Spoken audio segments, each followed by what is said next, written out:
Welcome to Level Sync, a Final Fantasy XI podcast with your hosts, D.A. Soccer, Caladrius, Lost Time Lord, and Quetch. Hello everyone and welcome to Level Sync podcast, a Final Fantasy XI Horizon podcast. And this is episode 13. I'm joined by D.A. Soccer. Hey, hey. LTL. And Quetch. What's up, y'all? And we have our first ever guest host, AyameCat. Meowdy, everyone. And Yay, Ayame! And he cuts Cheers. me off. Her first words ever, meow. Meowdy. What'd you say? Meowdy. Meowdy, yeah. It's like howdy, but meowdy. Oh, I got it. Do you have an emote for that? For meowdy? No. Yeah. I just have the one that says hi. It needs to have like a cowboy hat with cat ears sticking out of the top, and he goes like this. I mean, have you seen that meme? Have you seen the meme where it's like a little cat from like West Saruta instead of like the country roads for West Virginia? Oh, yeah. I have seen that, yeah. He has a little cowboy hat. Or if you get like one with a fedora, it's like meowdy. Like Milady. Well, Sorry, Cal. We got distracted by I'm meows. glad I didn't have to spell it out. Sorry. What little semblance of professionalism we had is now gone. You said professionalism. I But feel like today, every time we go off the rails, we disappoint Quetchy. I don't like it. I feel like oh no, I'm Daddy chilling, Quetch. man. I don't want to upset Daddy Quetch. Daddy Quetchel. He'll mistakenly forget to edit think- something out if you upset him. I don't know if it's like an air I give off or something, but I get that from people. Like they say that, and I'm just like, I'm here, I'm good. We'll keep You know, it. I'm here to have a good time. We'll keep it to the rails, Daddy K.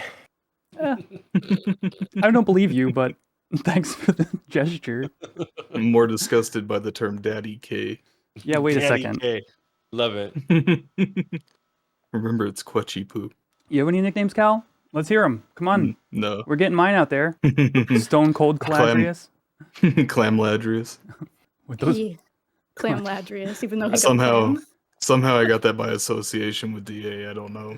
I mean, when you What hang happened? around me, you're gonna get the smell of clam on you one way or the other. Jesus Christ. What the heck? Anyways, Freeze? that's a good segue. Yeah, one of Cal's nicknames is the Galkin Abomination. Yeah, Abomination.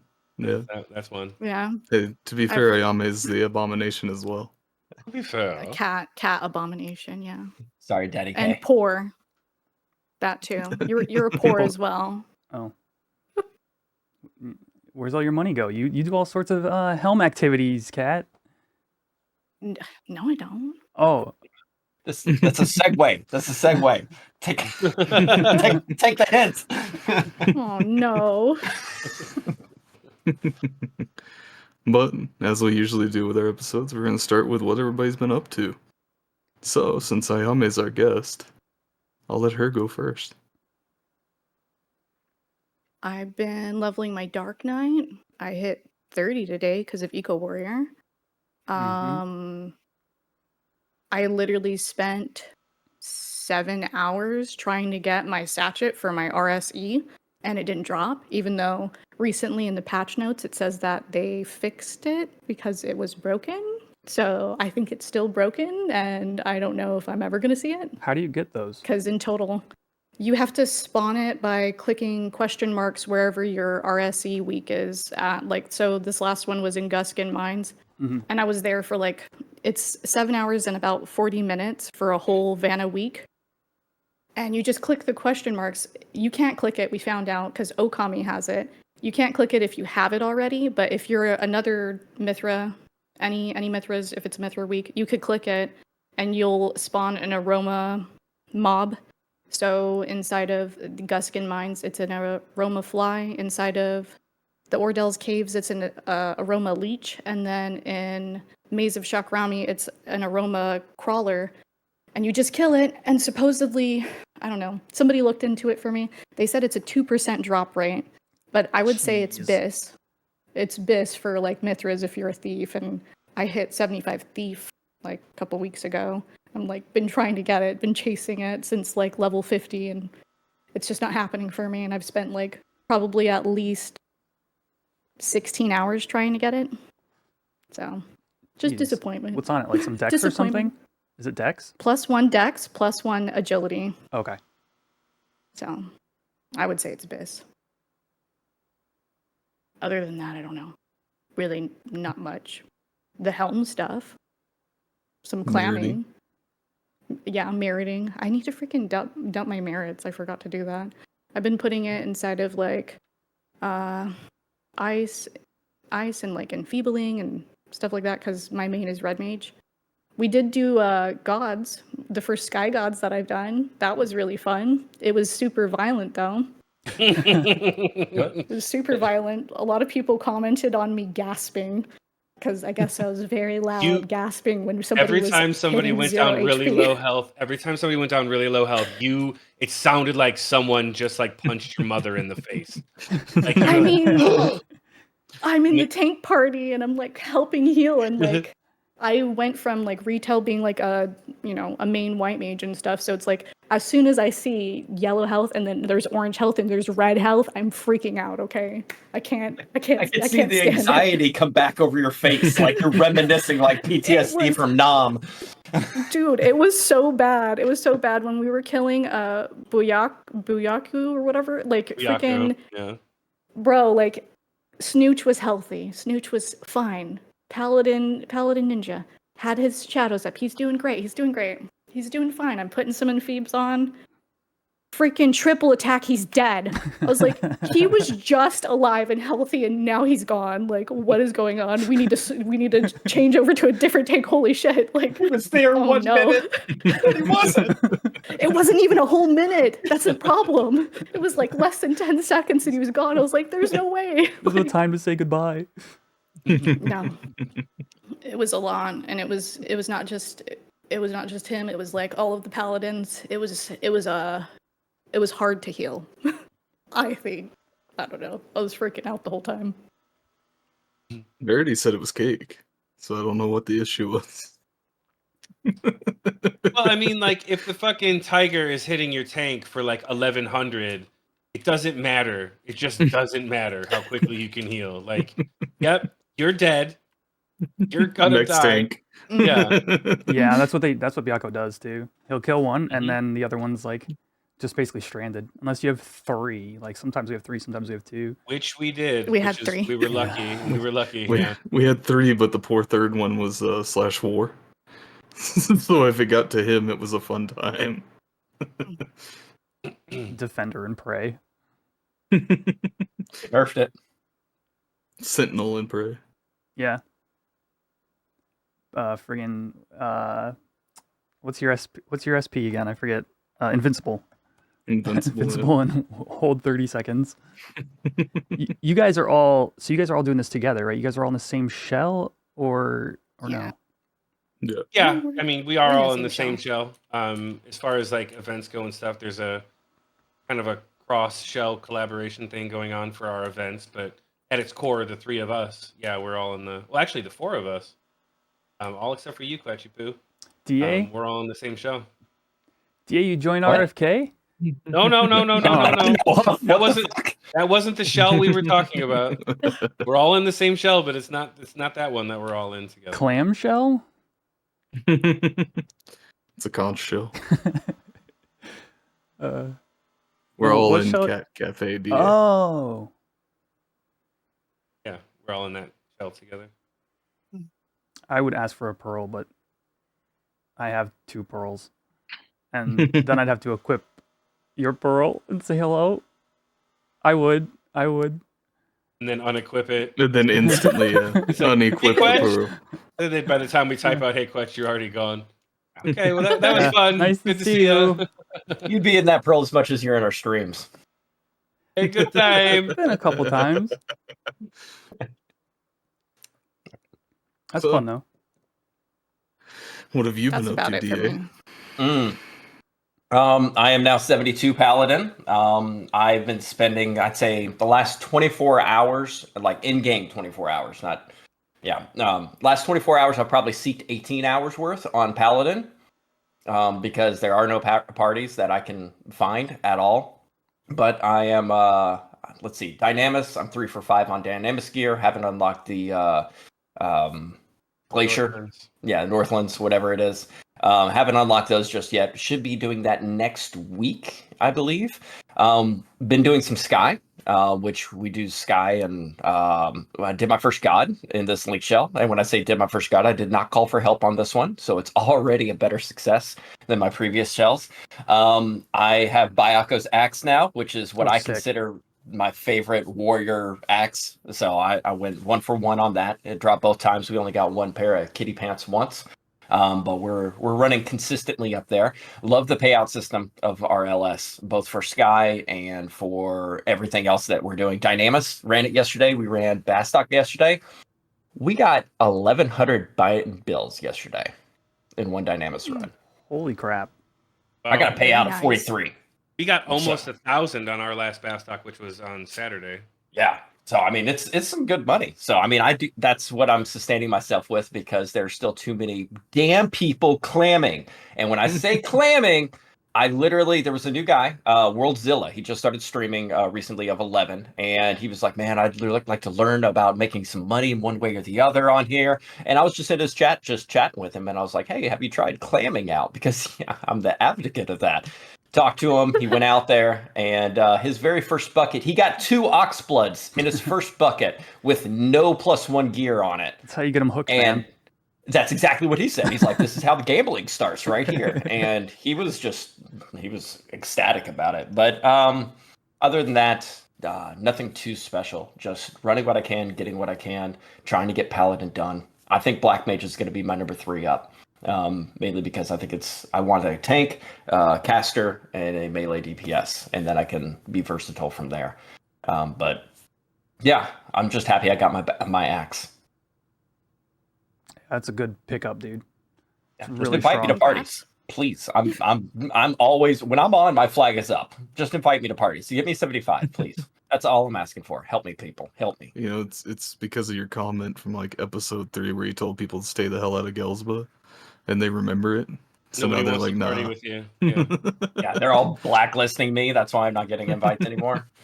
They see you with your flag up and they're like, go back to Gelsba, fucker. Get your levels there on your own. Yeah. Go level up there. I mean, to be honest, when Paladin hit 70, mine like stopped. I think I stopped at 71, and I was just stuck there for like a month. My longest party stretch, invites. 6 hours seeking for party. My longest stretch is 6 hours just chilling. What level are you now? 72 officially. Okay, we could still party together. I've been meaning to take my Dragoon out. I hit 63 for Sky, and then I went back and I'll get some what I've been up to actually. But yes, we should party together. We tried to get the 8 XP, but now I gotta go do Sky. And I got my axe. It was worth it. Yeah, I get payouts for all that stuff too. So I mean, just the last 2 runs for Dynamis and Sky, I got 350, 400k. I mean, they do an incredibly fair payout in this Link Shell that I'm running with, and I absolutely love them. They're cool as hell. I don't even know which in-game shell you Yeah, know. what's the shell you're in? Hades. Okay. If you've seen Ravenlock or Crab Dance, they're also both in there. Atechi as well. They all joined in, so it's Crab Dance. Yeah, it's good people, and they're real chill too. So shout out to them. I really enjoy the way they organize, and they literally send me the links to their spreadsheets and everything like that. And here's the breakdowns and payouts, and it's phenomenal. We need to start. I mean, there's too many people for Dynamis. We're thinking about branching off and having 2 Dynamis runs at the same time, depending on what clears you need and stuff like that. We are thick. So too many people, like more than 2 full allies, or like? Yeah, we might go 2 full allies in the future. There's word of it, because right now we're running with 30 people on Dynamis. Okay. We're clearing it without a problem. So we might start running 2, 1 here, 1 there, depending on what's going on. But again, I'm happy not to be any kind of association with the leadership. I just show up when they tell me to show up, and I do what I'm supposed to do, and don't call for help. That's all I do. Look, I guess that brings us to Quetch. What are you doing? Yeah, up to, sure. Quetch? So like I said, I got my Dragoon to 63, and like I went on a bender on last Saturday, and just was it Saturday? Wait, 1, 2. Anyway, like last week sometime, and figured Sky starts at 63, so I hit that on my Dragoon, and then but I didn't have Sam sub. I've been using Thief sub this whole time, So my last stream, I ended up going 10 to 20 on Samurai. That's like just all the way through the dunes. Trying to get that up, and because I held over my Eco Warrior from last week, and was like, okay, it was like, yeah, that's what it was. It was Saturday, and I had my Eco Warrior like done for the entire week, and if I didn't use it on Saturday, I would have lost it for Sunday. So I just basically sat down and got Sam to 20, and so I could turn in my Eco Warrior. And then the next day I got to turn it in again. So I'm like level like 23 or 24 on Samurai, even though I haven't touched the job since like 19 or 20 or whatever.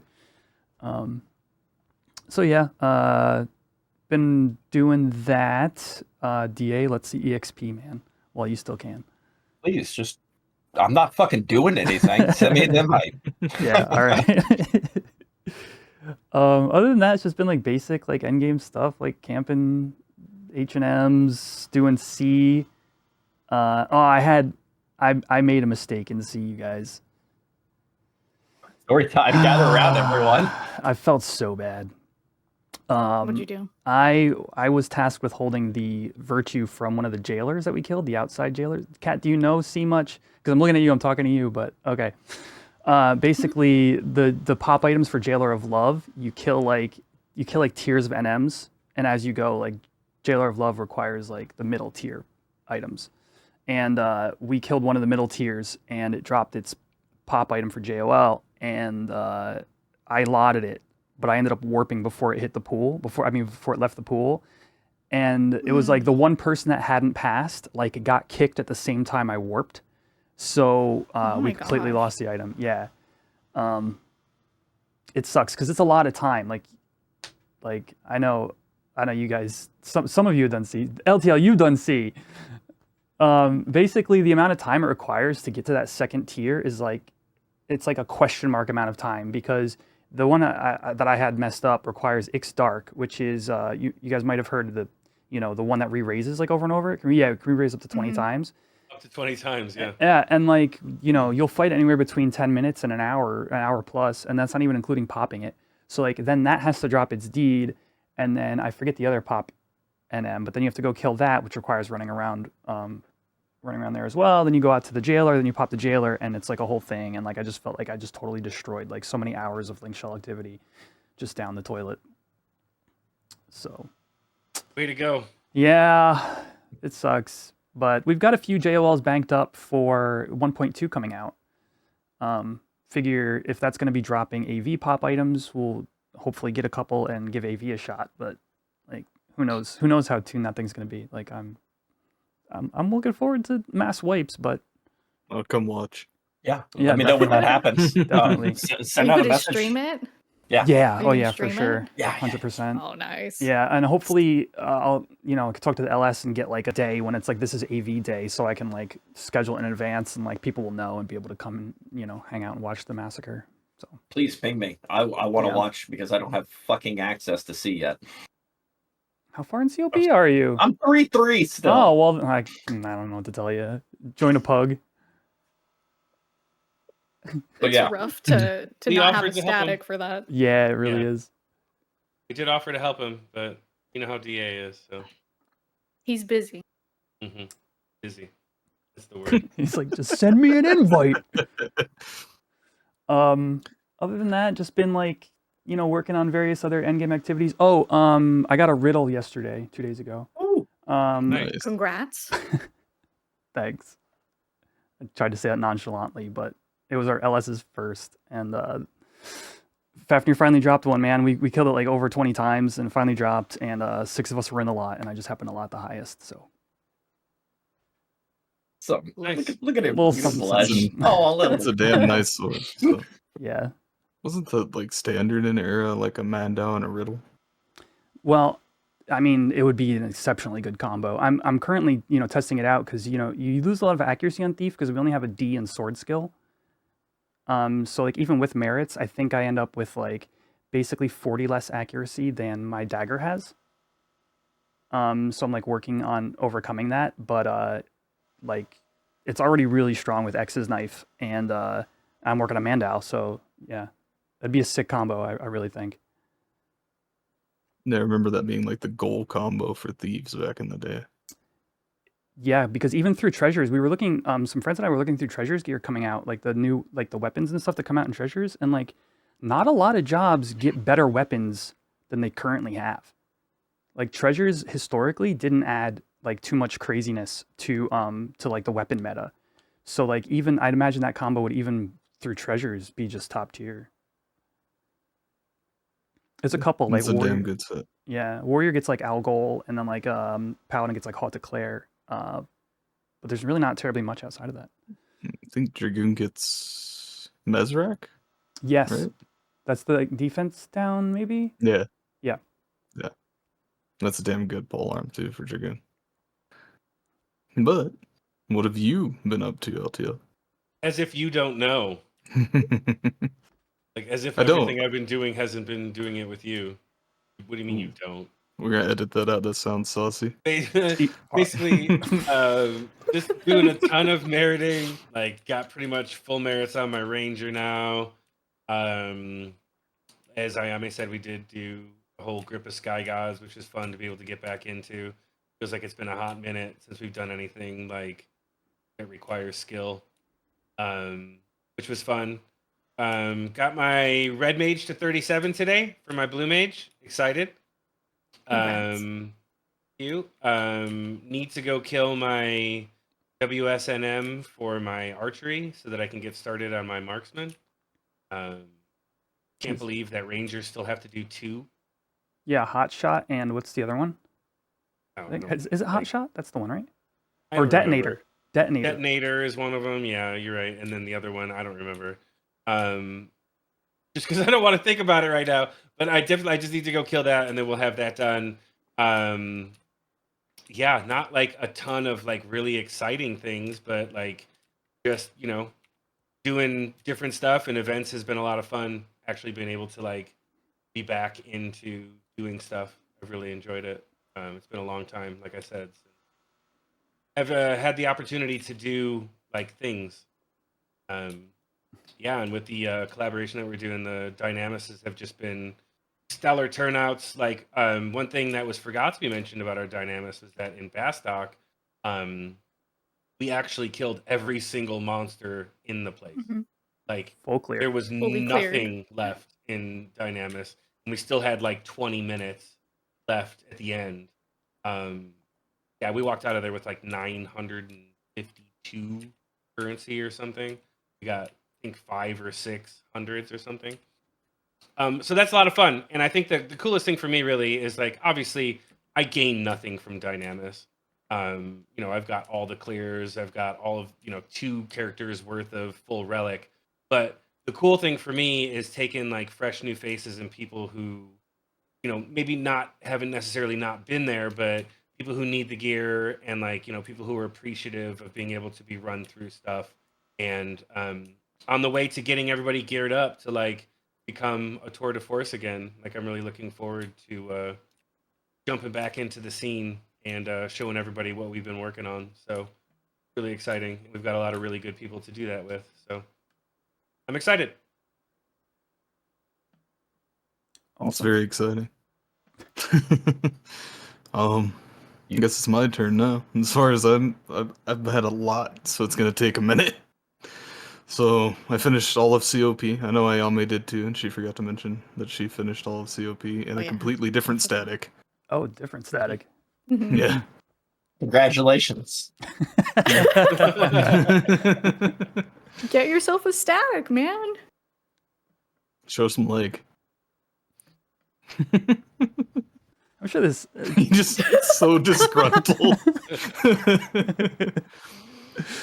If it makes you feel any better, I still haven't gone and done the quest to get my ring. If that I makes watched you you feel any guys' better. clear live. So bad, or I feel bad for Soren. That's the most anticlimactic fight he's ever done in his life, and I was listening the entire time. Go ahead. Yeah. So we go to fight Promathia, right? And we all zone in. And Soren's like, I'm in here by myself. And I'm like, no, you're not. You're standing right next to me. And he's like, all I can see is Dippy's wyvern. And nothing else. So he like steps like 8 feet forward and aggro's Promathia. So I vote Promathia and run over to tank it. Promathia for Soren the entire time stood in one place, like T-posing, Wow. while beating the crap out of me. And Soren's hitting it, like he's doing damage, doing skill chains with Dippy, just off of verbal cues, because he can't see Dippy. That's weird. Yeah, he just stood there the whole time. Even in phase 2, we thought maybe like when it shifted to phase 2 and like reloaded the zone, it would reset it, but it didn't. So the entire time for poor Soren, Promathia just stood there, and his HP would go down every once in a while from an AoE, and then he'd get healed back. So it was the most anticlimactic fight for Wow. Soren. Dude, that's the same fight that we got screwed on, where Tsukiyomi had to come out and help us because fucking Celteus and Prish, right? Those are the two that are in that fight. Yeah. They didn't even show up. They didn't even spawn. Like, and we had to have Tsukiyomi come out and like help us get through the fight because we killed Promathia without their help, which should be like a +1 for how awesome we are. But when we killed him, like we could run around in the instance until the timer ran out. Oh. We're just running around in there, and then we had to like wait for the timer to run out, and then call Tsukiyomi in, and he came in and fucking like with a sword like meleeed Promathia to death. It was hysterical. Yeah, one of the conditionals for beating that fight is that you have to keep Celtius alive the whole time. That's So probably why. Probably had Pretty to easy. check to see if it was above and 0 HP, and since it wasn't there, it couldn't register the completion of it. But I mean, I was brought to completion though. That's basically all that God, mattered. every time. That's really all that mattered. I do like I was watching your guys' run of that, and depressingly in the comment section, I heard him just say, "Hey, let's just wipe and try it again." And then Cal's just like, "Vote, let's give it an honest effort," and they ended up winning. And I was like, "That's cool." And as soon as the cutscene starts playing for the success, you hear Soren go, "Man, that's fucking bullshit. That was anticlimactic." He just stood there the entire time, and nothing happened. I felt so bad for him. He did all that work for months and months and months. Best friends going through thick and thin, and then it's just T-pose for 10 minutes. The only way he could tell that I had hate is he could watch Promathia rotate, and that was it. That was it. So it wasn't much fun for him, but he got the clear. So he is done with COP now too. No, you guys still have to do the after stuff so that you can get the after stuff, but to Bahamut. that's no big deal. Bahamut's a big deal. The Or after you- stuff, not so much. That's how you get to Bahamut. You That's have what I'm to saying. complete- It's not that big a deal to do. Oh, get to it. do. I see what you're saying. Yeah. Because like there's after stuff for Xylart too that you have to do. Yeah. And then once you get both of those things done, you can do Oryu version 2 and then Bahamut version 2. Yeah, I actually haven't finished Divine Might yet. We're doing that Saturday, I think, right, Ayame? I think Saturday after so. Dinah. I know that Yeah. there's like a few people that had pops. I was kind of shocked. They're like, I have a pop. I'm like, what the heck? Where do you all get these pops? Like, Just wait till the full moon and take the fucking parchment and the Illuminink, which we get 8,000 of every time we go Merit and fucking Romave. And I get thought the, I was parchment passing a insert. bunch of them. I thought I was passing a bunch of them, No. and I had like 15 in my inventory. I was like, what the hell? Yep. It was like we were out there and I tried to fucking use a quiver for arrows. And it's like, your inventory is full. And I'm like, excuse me? And then I look and I shit you not, I had 24 Illuminate in my inventory. Like, It's because everybody else is passing on them. I They're was, just I dropping was in trying to rotate. pass them. I was trying to pass them. Sweet. Thanks. Pass those and the cluster cores. They're awful. Oh, yeah. They're not those worth lusty- anything. It's all one inventory slot, right? They're both one No, the inventory cluster Yeah. cores stack. The cluster cores stack, but the Oh. They Illuminate just don't. sell for shit on the auction. They're Oh, like okay. 50 gil each in the auction house or something. No, not even. They're Like worth they sell nothing. for fucking 300 or 100 gil a stack.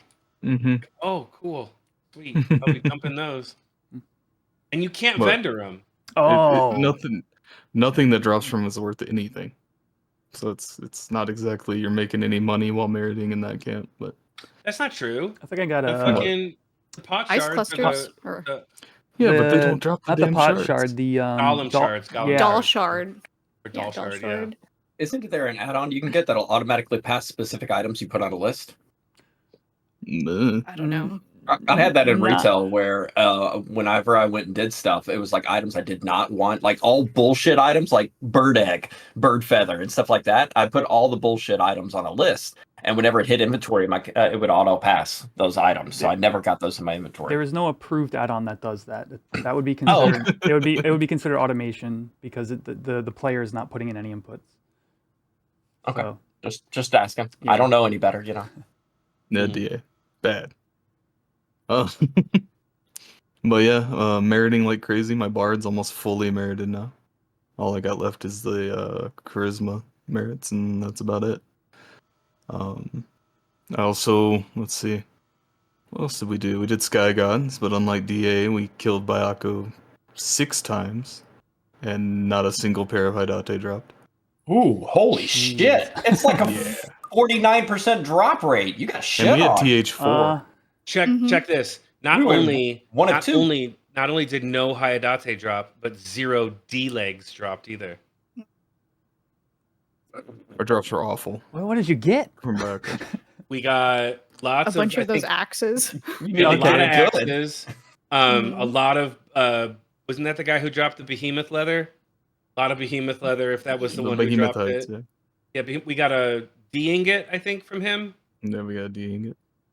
But like not a lot of stuff. There was a lot of like A heads and I think God, like thinking back on what Byako dropped for us, it was mostly just our tanks that he dropped. Not even It was gear. terrible. It was a nightmare. I did get a Bayako's axe for my level 37 warrior. Yeah, like he dropped an axe almost every time. And like so there were so many that like people were it went up for free lot. Like whatever. We were doing Take the Oprah. axe if you want. You get a Bayako's axe, and you get a Bayako's axe. I love that axe. And killed Gimbu. Got a Kabuto from Gimbu. Oh, I got a shield. Oh yeah, she got a Gimbu shield, I got a shield. which is actually a really nice piece for Red Mage. And you got A head and hands and I did. Yeah. I don't feel remember like what else. the, Didn't you get the A stuff too, Cal? Yeah, I got the A head and the I A think you did. legs. Nice. I feel like that I don't think Joyous, there was any hands. the Joyous and Genbu shield is so iconic for Red Mage.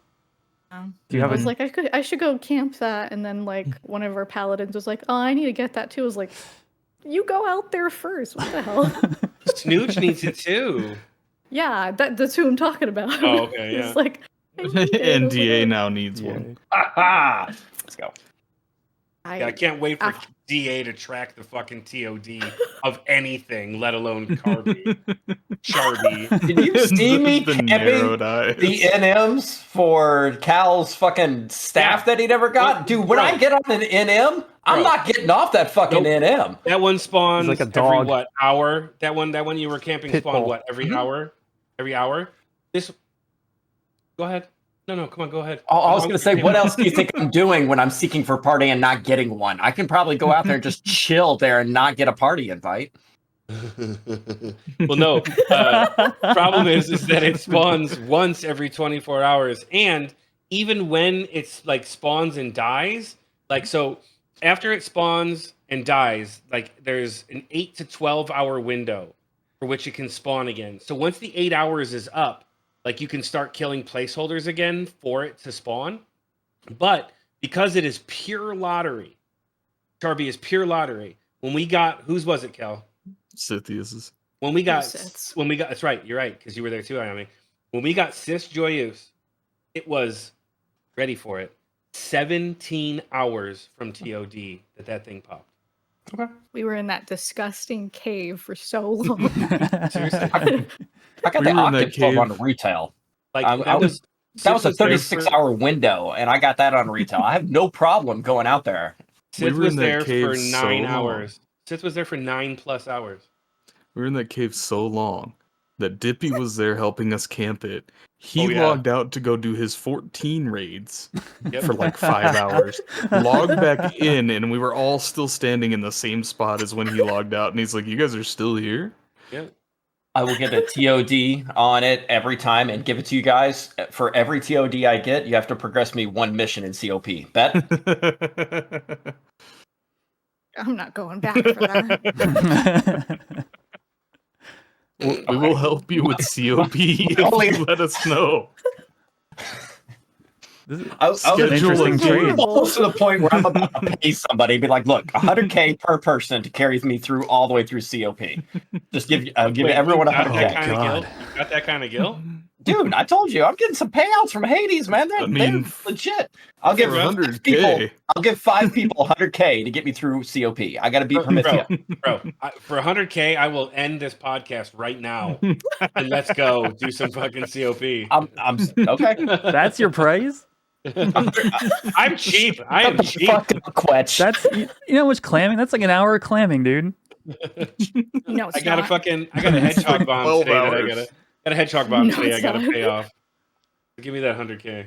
100K. Give me a 5-man static. Slide me in that 6 slot. no. I'll give everybody 100K. I didn't say static. I just said I'd progress you 1 mission. So what is Oh, 3 no, for? 1 mission. What is 3 for?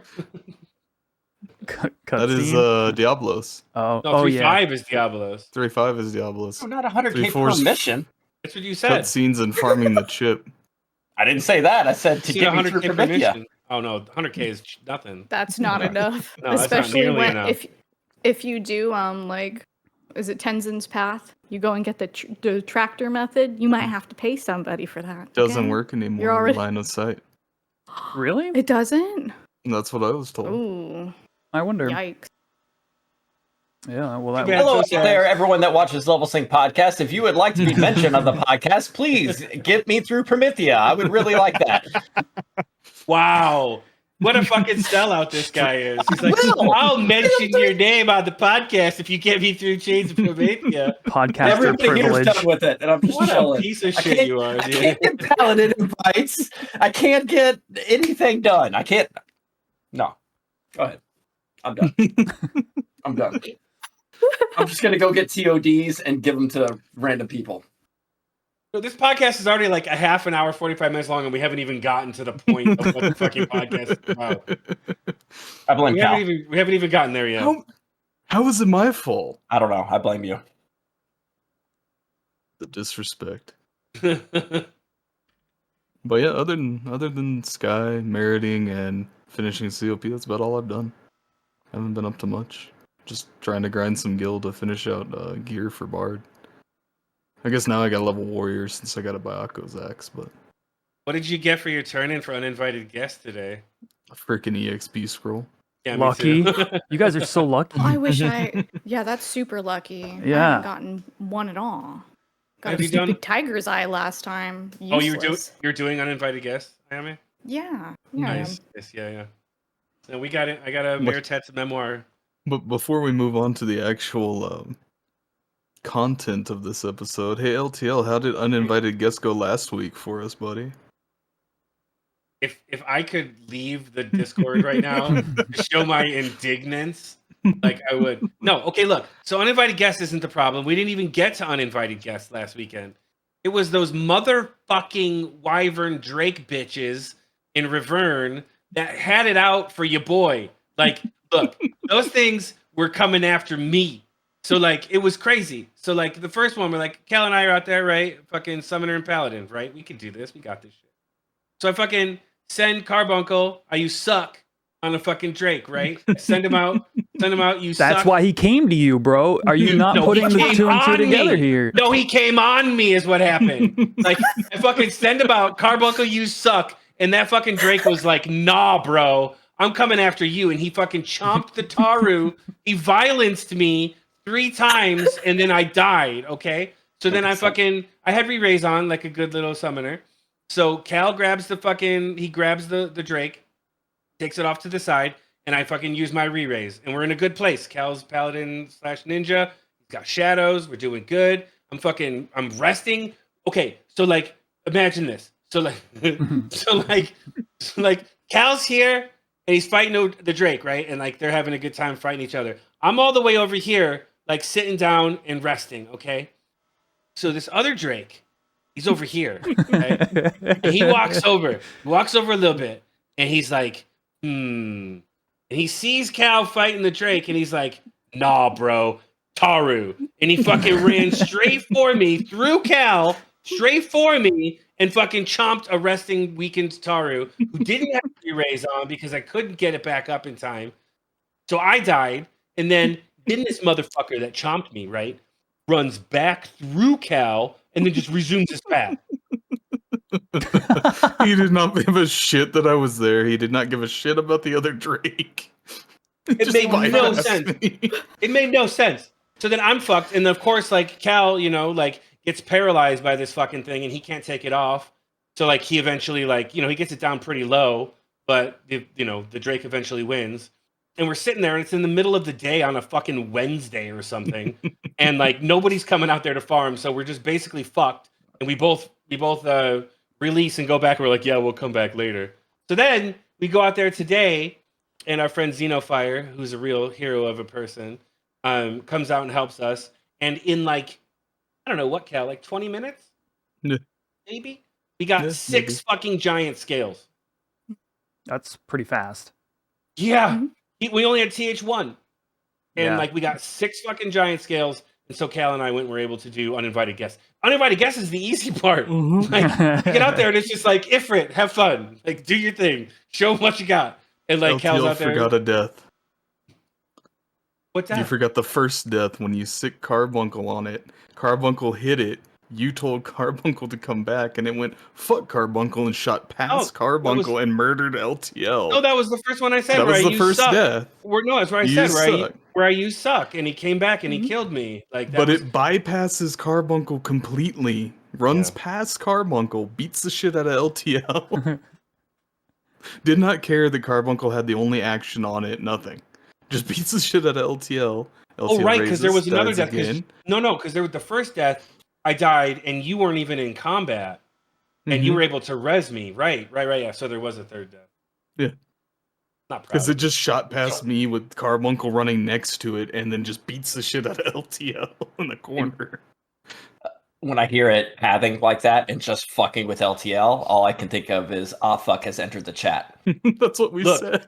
If we both said that, however, if it was fuck, like, and he was out there fucking with us, like he was fucking with us, like after he had killed us, there's no chance he wouldn't have like popped up, like teabagged us and laughed at us, and then at least given us like a complimentary raise or something. The other thing is, and it's the most historic thing in Final Fantasy XI, is you got the drops because you have to sacrifice a Taru. Everybody knows this. You were the Taru, and that's why you got the drops. So take one for the team. We got 2 scales for every death that you took the first time. It's true. He's not wrong. It's a historic fact. But yeah, that's how all my time has been spent lately. COP's finally over. I've never been more happy in my freaking life. I hate that damn mission line. I know DA. It's fine. He wasn't even this happy on his wedding day. He doesn't give a shit. He's just happy that he's through COP. Don't say that. My wife watches. I didn't mean it, Mrs. Cal. Leaving that in on the podcast. Okay, note taken. He's gonna actually boost the voice so the whisper is actually loud.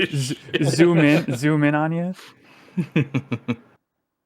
What have you been up to? Yeah, it was entertaining. What have you been up to? Mm-hmm.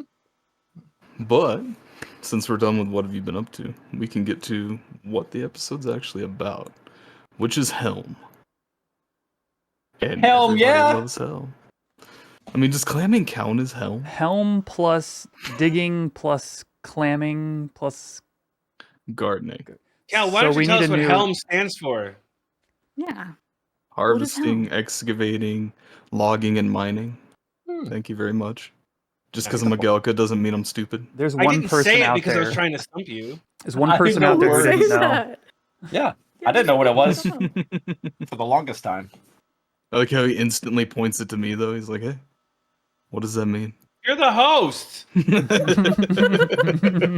We're all hosts here, LT. Bruh. It's so fucking embarrassing. But I know that Quetch partakes in digging, right? Yep. I know Ayame likes to dig. obsessively. Yeah. Mhm. Yeah. I hit That's all 52 she today. does. Nice. Congrats. Oh, right around the corner. Thank you. By right around the 80 more corner, I skill mean ups. like another month away. But yeah, I hope you get a good skill up run, because 50 to 60 is like it's just like you're right there. Some of the days I've gotten 0, and it's sad. Yep. So, how about we start with harvesting? Something none of us, except for one person, has done. Looking at you, Ayame. You're the harvesting master. I love harvesting. It's so fun. We only have like 3 areas that we could harvest in right now. So we got West Aruta Baruta, and like the harvesting points don't actually match up with what is on like the fandom page or like BG Wiki. They changed it specifically for Horizon. There's somebody needs to update the map. Maybe I'll do it. I don't know. There's like 6 harvesting points in West Aruta Baruta, and then there's a bunch of them in Gideus, and it's kind of annoying to do. I think that there should be people that maybe do harvesting parties, but I doubt that'll ever happen because a lot of the stuff is not profitable. And specifically for Horizon only, Bow Sitting Glacier. Those are just the 3 places. What do you What get can you from get? the glacier? Yeah. What do you get from the glacier? I'm glad you asked. Hold on, let me pull up my spreadsheet. Give me a second. I need to add all of this information to the wiki. I'm just trying to figure out how to make the page and do the tables and stuff, because a lot of the stuff for the harvesting is like mirrored from the fandom site, so it's like I can't really like grab the template because it's just mirrored, if that makes any sense. Give me a sec. Where is it? H.E.L.M. There it is. For the So in viewer, Bow Sitting, Kat's done a bunch of work taking data and like doing wiki stuff, so definitely, has some awesome stuff to share with everybody. I do have percentages for the Bow Sitting Glacier too.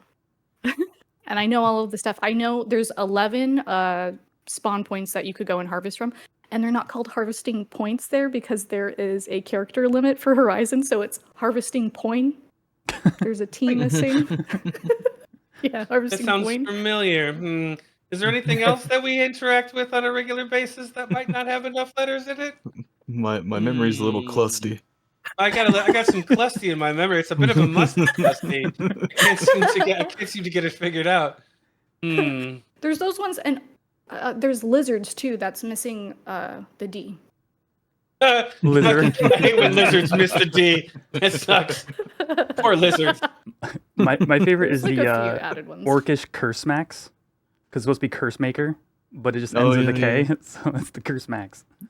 I don't know why. I saw those like when I was like fresh to the server, and I was like, why is it missing a K?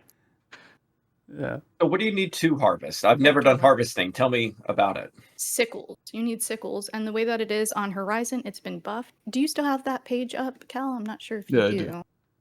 Where is That's it? what They that said that blinding white light is. Jesus, you just got Yeah. real bright. I can see Cal. it's time to disclose the secret item that I get tells about. Should I disclose it? Would you like to hear about it? Honestly, it's completely up to you. Like this is No, like I'm fine with it. everybody's got one special thing. This is your one special thing, so it's up to you if you want to disclose it. I could disclose it to you guys. I don't know if you want to share it though, or not. Well, no, up this to is you. anything you say. This is live. We're live. Anything you say is goes to live? the people. It's This goes not to the people. live. I mean, I can edit, but if this is where you want to finally tell the world, like now's your chance. Otherwise, we can cut it. So that they could stop sending me tells about Yeah. the item Dyer's Woe. And when they do send you a tell, just refer them to this episode to help its view count, to make sure they watch it, to be able to figure it the fuck out. And if you're here now watching because Kat told you to come here because you asked about this item, hi. Listen up, Bucker. Stop sending her fucking tells. Go back to Gelsma. There's only been 2 people, okay? But there's a Dyer's Woad item that you could get in specifically Gideus. And it's a repeatable quest in Winders. You just turn 2 of them in for 800 gil. That's it. It's not even a big thing. But people keep on asking. They're like, what do you do with this? It's out of era. Because you're supposed to make blue dye with it because it's an alchemy item. I'm like, yeah, but it was added in the patch notes that there's a quest. And you could literally look it up on the Horizon wiki and see that there's a quest. So I don't know why you're asking me. Did you like sell them but on the that's auction fine. house and they were like, let me send this person a tell? Is that what happened? Yeah, I was buying them off the auction house. I was like, I could make like 500 gil from this. Why not? Just Oh. They're like, why are you buying this item? Like, because people are selling them for cheaper than you could turn them in for. So you were know. worried about an 800 gil turn-in? That's the big secret, is an 800 gil turn-in? Yes, that's my big secret. Oh my fucking god. Why am I being harassed about it, though? Why do you think I'm more buying money now. something for? Wow. It's still more money than clamming. Not true. True. I mean, we will wait till we get to my section. Go ahead. Overtime, true. Okay, I've made more gil off of these Dyer's woads than I made clamming. That's for sure. That's for sure. Hold on. Let me find my spreadsheet. So there's there's 9 different items that you could get in Boasting Glacier when you harvest. And since it's buffed so much, if you have the full filled set or whatever, your sickles never break on Horizon the way that it is. Like, my sickles never break. I know that pickaxes break because I went pickaxing a little bit. And I know that freaking hatchets definitely break because that's all I hear about is people freaking logging all the time in parties or whatever, in Mizro Coast or whatever. But yeah. When you say never, do you mean like do not break period or like one will last you a half hour? They don't break. You only need to they buy don't break one if you and have you the go out? filled gear. Yeah. Yep. Just buy one. If you have the full filled gear, go out there. Tell me if you break it. Tell me if you break it, because I don't break it if I have my gear on. The only time that I've broken stuff is if I didn't have my gear on. And that's because I forgot my lure was on or whatever and I needed to disable it. So, yeah. I've been keeping like 9 sickles in my satchel for like months now. It's just been sitting there, and sometimes I'm like, oh, I have free time, I'll go harvest, so I'll go do that. But yeah, it doesn't break the way that they did it for Horizon. I don't know exactly what they did to buff it, but it doesn't break. What's the harvesting per hour, gil wise? I don't know how much gil wise. I feel like I don't like, for me, I haven't really tracked the gil for that because I've been synthesizing with it. I have my cloth craft a little bit leveled, but it's weird from the glacier. It's not. Let me read this list of items to you, and you could tell me, what am I supposed to do with these items? We got blue peas, sprig of sage. That's like, what, 200 alchemy? gil alchemy item, yeah. Oh, is it alchemy? Okay. I think there's cooking recipes too. Popoto, frost turnip, which is actually pretty good gil. I don't know what they're buying it for, but yeah. Clump of raw wool, which is Horizon specific, by the way. And I feel like people don't know this because they'll get sheep's wool or something like that. I think it's called sheep's wool that you could steal from sheep. This one's completely different, and it has a different recipe for cloth crafters on Horizon. People don't know that. You could look it up, but there's that. Bow greens, which I think that's the main reason that they added it, because you use it for like the saute or whatever. I'm not the best at cooking. My cooking is only level 45, but I think that's like either gated by like region or something like that. Do you guys know what I'm talking about? I used that to make the sautés to level up cooking in like the 50s, I think, but I don't remember Was it how hard I to bought get them. Maybe off of the auction house? Yeah, I might have bought them like maybe off of a all vendor. off the AH. I don't remember. I don't know. Insect wings, which is just NPC that. Sobbing fungus and clump of wolf fur, which I feel like that is also Horizon specific. I don't know. There's like 2 Horizon specific ones. Yeah. Nothing there sounds super valuable. Nope. Wouldn't recommend going there unless you're just like hunting for like dark elementals to kill to get clusters while you're doing that, I guess, for free. So harvesting sounds like it's a complete waste of time. Unless you're a cloth crafter, because Moko grass sells really quickly. It's about 1,000 gil for a stack. Okay. Red Moko grass you could turn into red thread, which makes those like traders sets and stuff. I think that's about 18 to 20k a stack or something like that. Okay. Like, it's just cloth crafting stuff, but I don't know if you guys are cloth craft. No, I have to do it on my goldsmith mule at some point, and I'm like not looking forward to it. For some reason, that craft just it looks obnoxious to level. I don't know. That's good. I never knew what harvesting just not only produced, but the reasons why you would harvest, because you rarely see anybody actually doing it. And this is coming from me with the clamming thing. So I love that if you're a cloth crafter, you can use this to kind of save you a little bit of money on it. So I did not know. Thank you. Oh, and some like food items. So the mugwort, the fresh mugwort or whatever, you could get that in Gidea's. Supposedly it's supposed to come from West Saruta, but I haven't seen it. I think that they nerfed it from there, or they just took it off of the pool. But that's a big item for cookers. Yeah, that's a few K, right? That's like maybe 6K or so, 8K. I don't. For a minute there, it was like 10K. Yeah. While I was like out there harvesting, it's a good one. It's super rare though. And you could also get all of the different seeds from there, like grain and vegetable, herb, all of those. And you could get Geisel greens, which it's whatever. Let me go stock up before I go out for my dig. You don't get that many. Like hundreds. So I went out and tried harvesting for a whopping 30 minutes. And in 30 minutes, I never hated life more because I went to Busadai. And I got nothing. Like no money, no nothing. It's only 30 minutes, but it's all the time I had just to try out harvesting, right? Did you buy the gear? No, I did not. I already have the gear. Did you break your sickle while you were out there for that 30 minutes? No. I bought one stack of sickles and I still have one stack of sickles. They don't break. I didn't know they didn't break, or I would have bought one sickle. But yeah, I got a bunch of those. What were they? The blue peas and insect wings. And then I did get a tuft of that that fur, whatever you were talking about. Wolf fur. Yeah. And I was like, I don't know what the fuck this is for. Drop. Inventory +1, man. There you go. Just drop it. But yeah, no, I tried it. I meant to go try Saruta and Gidea's too. I just didn't have time to really go through it and like hardcore for a few hours. But I can see if you had Clothcraft, it would be profitable to go out and harvest.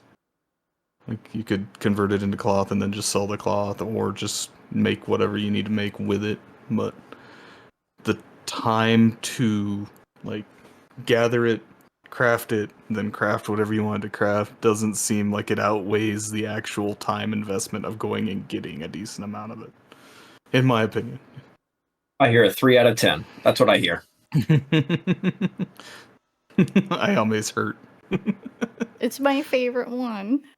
I'm not saying anything bad about what you prefer. I'm saying something bad about the product that it actually produces. And it's only beneficial if you're a cloth crafter. So what I'm hearing is cloth or cooking, you might be able to make a little bit of money out of it. But the time, I think the biggest thing is you don't break your axe when you're, or scythe or whatever, when you're wearing the gear. I think that's the biggest actual pro of it.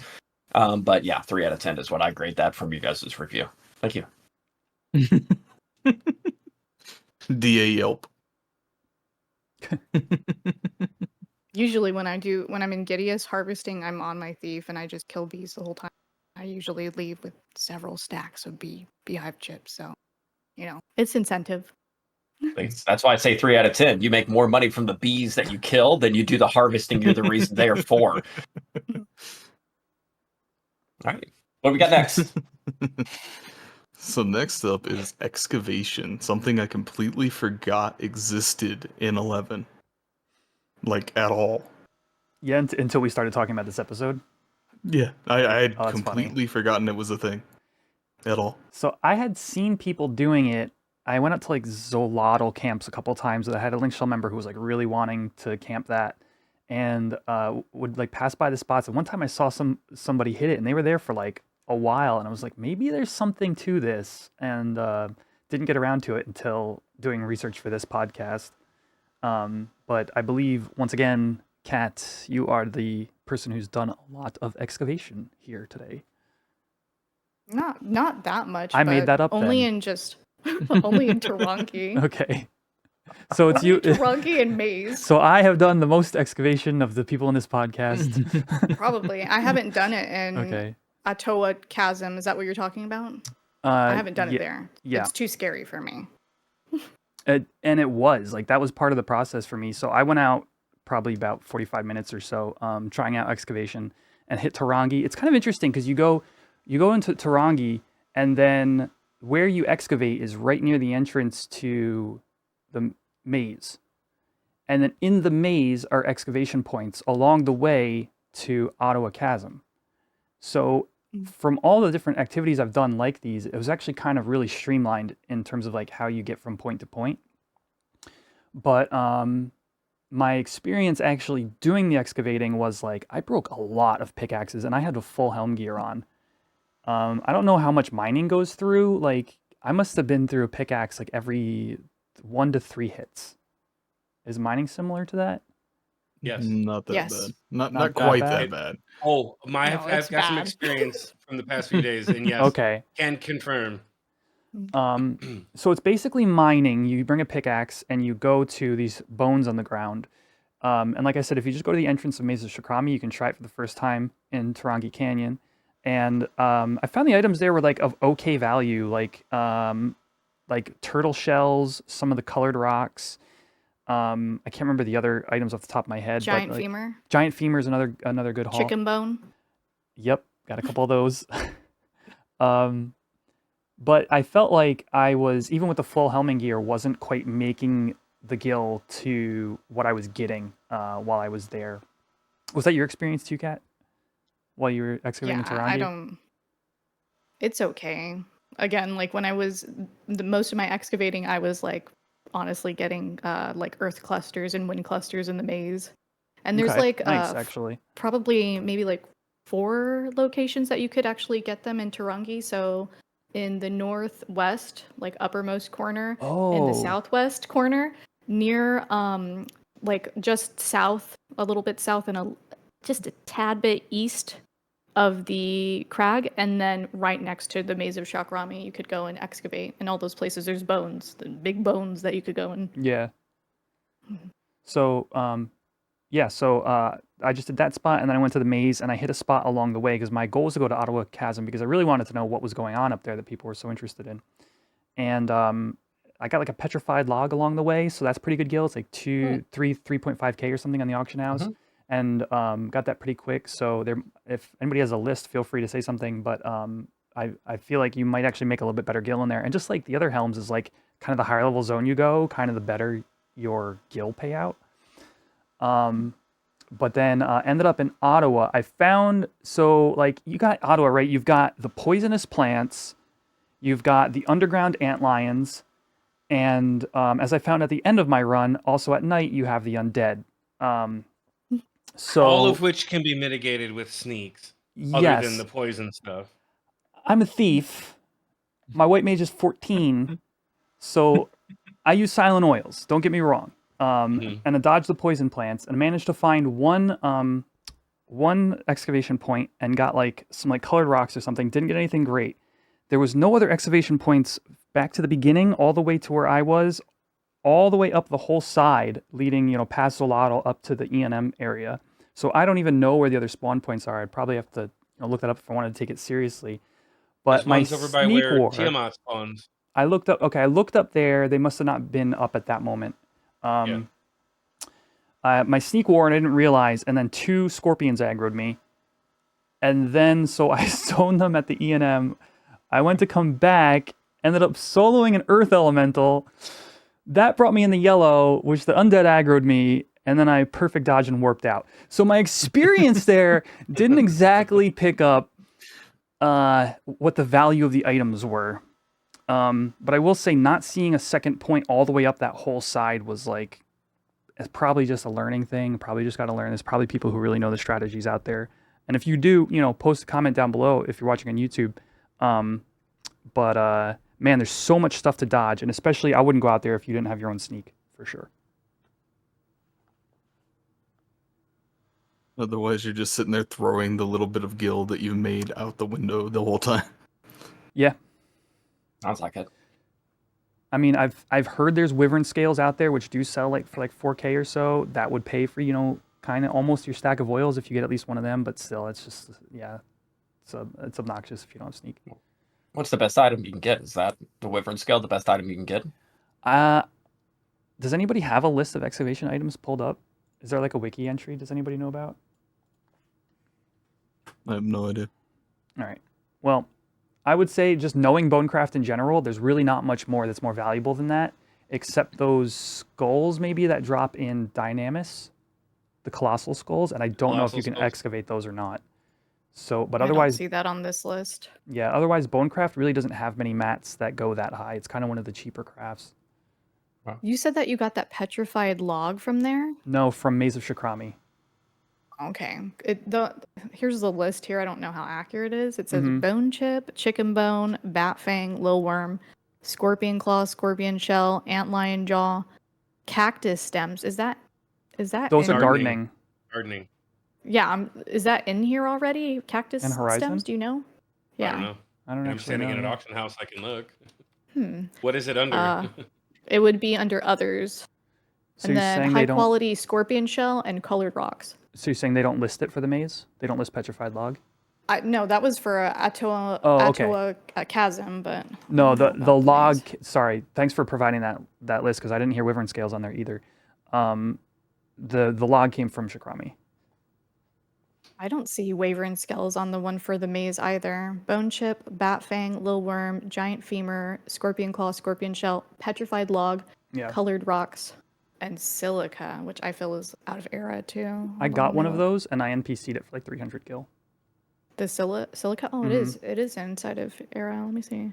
Cactus stems do exist on this server. They sell for 300 gil. It's all. I don't think there's something about cactus stem that doesn't work well here. I think it's like the G strength issues with the way gardening works. They don't make the good valuable items they used to in retail. Something like that. Possibly. Yeah, I don't know. Anyway, that's excavation.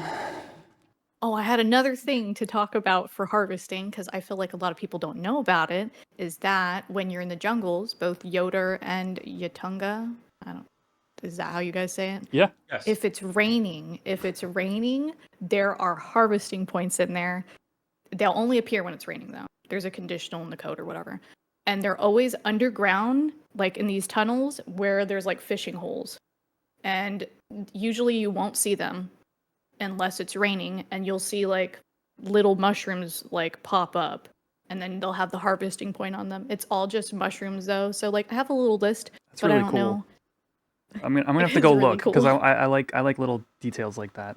Mushrooms in the jungle when it rains? What? Such a fantasy world.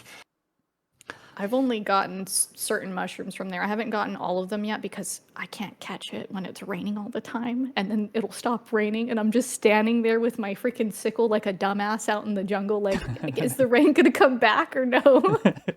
And it doesn't come back and I just got to work. But I've gotten woozy shrooms, sleep shrooms, dance shrooms, scream fungus, coral fungus, and mushroom locust from them.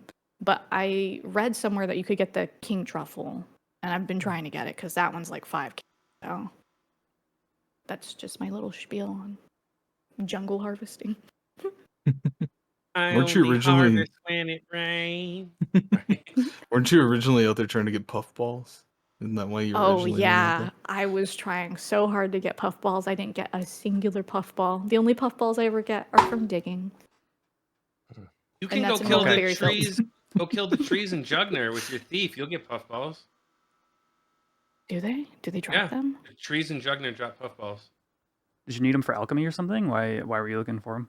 Oh, I have a dealer. Oh. I have a mushroom stew dealer.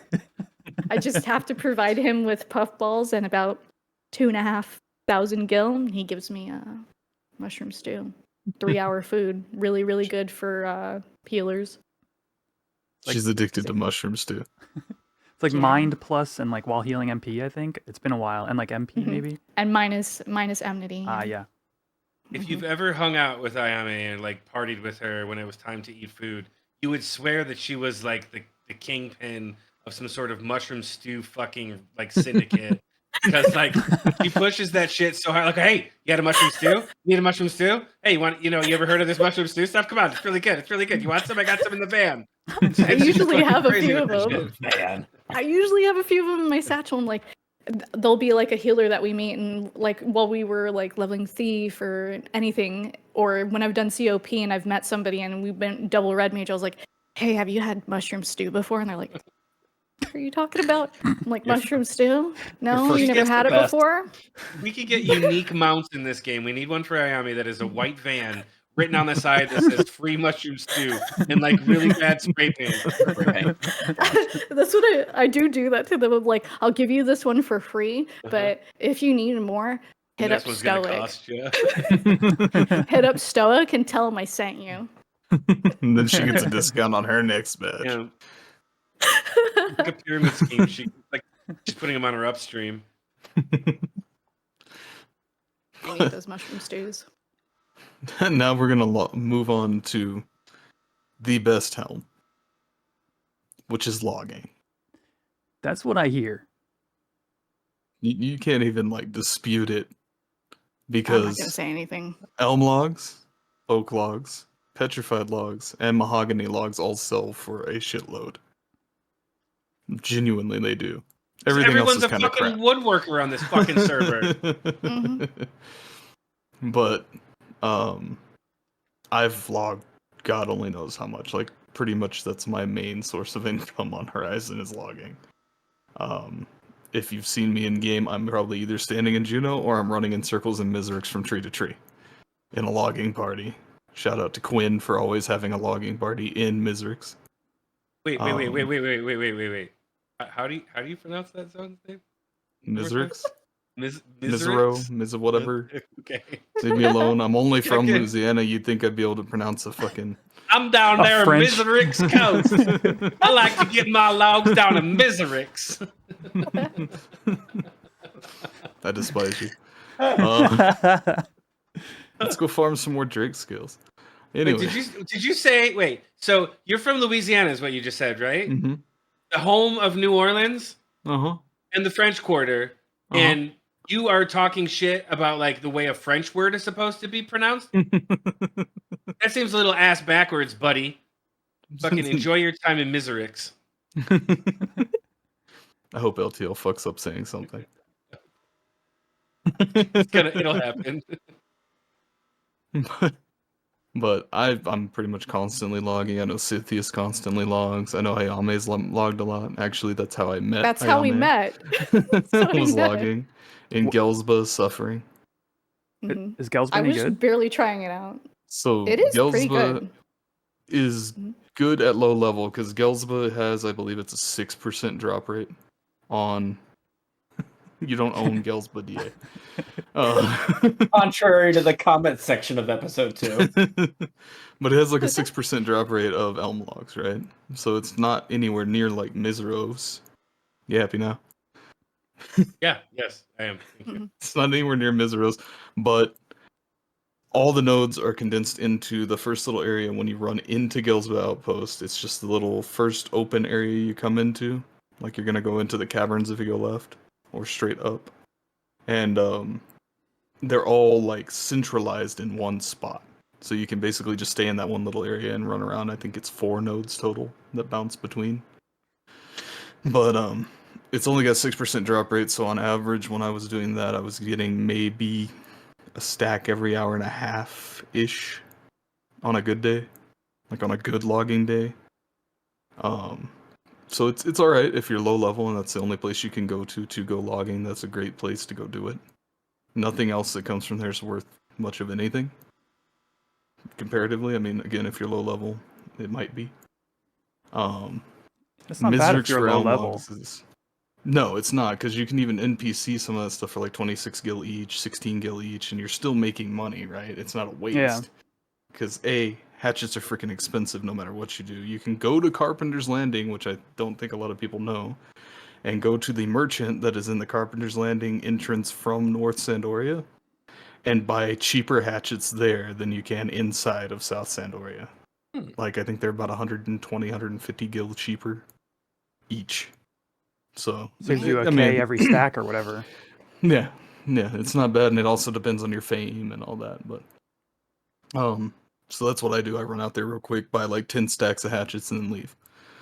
But hatchets are expensive. I mean, genuinely, you're gonna blow if you don't have decent fame like 6K a stack on hatchets, and they break a lot. Like if you're gonna go logging, take a minimum of 4 stacks with you, minimum.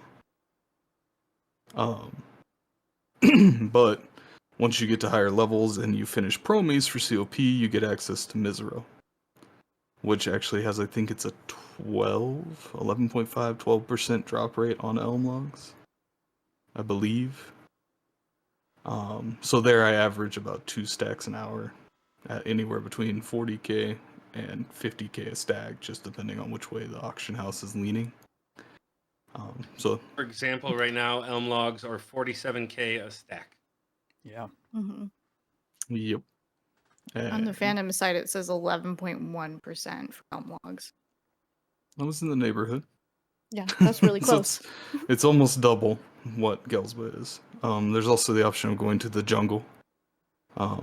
You can log mahogany in the jungle, which sell for, I think, like 70k right now. I think it's 70k. Let's see. They're 70k a stack. Yeah. Their drop rate's not quite as high. Mahogany Their drop rate logs are sucks. selling for 72k a stack right now. Yeah. Jeez. Dang. But their drop rate's not as high as like Elms and Mizero Coast. So it's kind of one of those, you know, you're gonna get like a stack an hour of mahogany versus 2 stacks an hour of Elm, so it kind of breaks even-ish. But less competition in the jungles, because just getting into a logging party in Mizero is a fun experience sometimes. Gelsba's a free-for-all for anybody that's never logged in Gelsba. They don't give a shit if you're on a node. They don't give a shit if you've been there for 6 hours and you're on a node. They will straight up just follow you around and log on top of you the entire time. And that's how I met Ayame. Again, logging on top of her while they were trying to... Wait, you came in and logged on their node, and now you guys are because they friends? logged on my node. Oh. And then I told, what did I tell you, Ayame? I was like, oh, He well, was if it's all your... like, he's like, I'll leave your node alone. I was like, it's not my node. It's everybody's node. I don't care. Because I've been here for like an hour and no one cares, man. I'm not used to the Gelsba outpost, like, barbarism, etiquette. right? Yeah, there is no etiquette. The etiquette? What etiquette, right? Yeah. So I was like, oh, they're on that node, I'll go to this node. And her and Sith are standing there like, what is with this guy? Because I would like not go to the tree they were on, and then I'd run over to another tree and then run away. Sith wasn't with me that time. You met him separately. Yeah. You thought he was a I bot. thought Sith was a bot. Oh. Wow. Yeah, because he was just running like the same path from tree to tree to tree to tree to tree to tree. Never saying a word, never doing anything else. And I sent him a tell like, hey man, and he never responded. And then like I think on the 3rd tell, he said something to me. And I'm like, oh shit, it's not a bot. And then you got to know him and you just realized that's how he is. He's like just OCD. antisocial. Yes, He's like OCD, and he doesn't reply to people if he doesn't know them. He's like, yeah, because he's gotten weird tells before from people threatening him for no reason. Yeah, Cal? people He get a told you little about that, right? competitive. He Yeah. he subbed Thief one time, and he went to go flee to go back to the damn monk house, and somebody sent him a tell, and they're like, you should be careful. He was like, question mark? And they're like, it's not a good look. You were skipping across my screen. And he's like, what is this guy talking about? I used flee. Does he not know that you could use flee in town? I'm like, I don't know. It sounds like he was basically like saying like, I'm going to report you fleeing in town. What are you You should talking feel about? lucky that I'm not going to report you for fleeing in town. But yeah, that's probably and it happened probably the same week that he met you, and he was like, great, another person bothering me thinking I'm a bot or doing something shady when I'm just logging here, okay? I'm just logging. It's not my fault he looks like a trust NPC. He really does, though. He really does. His log style or something? Yes, he wears the Yeah. Eisenkampf, the PLV That's so gear. funny, dude. What level is it? Like level 40 or something? 29. Really low level gear. He likes to style lock it. I don't know why. But yeah, I don't know how your experience with logging's been, Ayame. Like as far as if I bring up logging, I just talked about it earlier about my stressful time in the logging party inside of the jungle. It was terrible, and I don't really want to do it ever again. Because I went there for the first time and I was like, hey, can I join your logging party? And they're like, sure. Do you know where Bowl is? And I was like, the fuck? They're like, never mind, somebody's at Bowl. You go to South. And I was like, I don't know where the nodes are. They're like, pull up a map. I'm going to be mid. There's 2 people at North. 2 people are going to be on South. You're going to be on South, so choose where you want to go. And I was like, okay, so I'll go down South. And they're like, and somebody's at Bowl. And I was like, They sound mid. This sounds like a game of Valorant. it's weird. I was like, I didn't know that they all had fucking names for these things, but yeah. And you're like, you could have the same way. They're like, you can have 6 people, but we prefer 3. But since you're here, go ahead and go down South. I'm like, okay. So I was in the party for like, I don't know, a while. And the leader was all like, who's going to be staying here for a while? And I'm like, it's my day off. I'm going to stay here probably all day. And they're like, well, I'm giving you a lead and I'm leaving right now. And I was like, okay. I was like, I have no fucking clue what's going on. That's fine. They left. And I was like, there's some Galka that came up to me. And he was like hitting the thing. I was like, hey, we have a party. And then he's all like, oh, can I join? I was like, hold on a second. Let me make sure that we can add you. And I was like, hey, there's this Gelka here. He wants to join the party.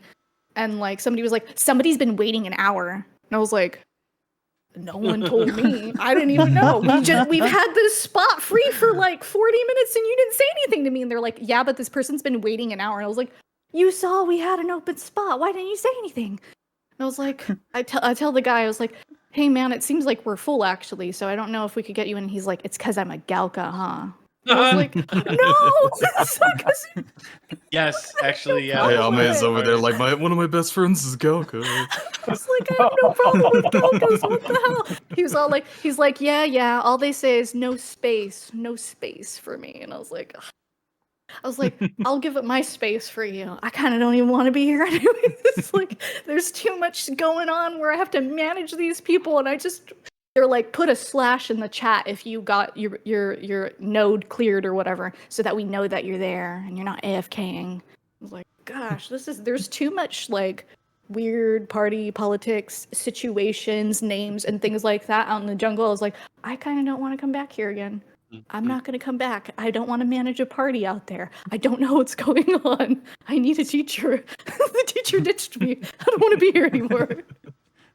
So as a point of reference, Mizro is exactly the same way. So you could have up to 2 people north, 2 people west, and 1 person south, because there's only 3 nodes in the south and there's 4 in all the others.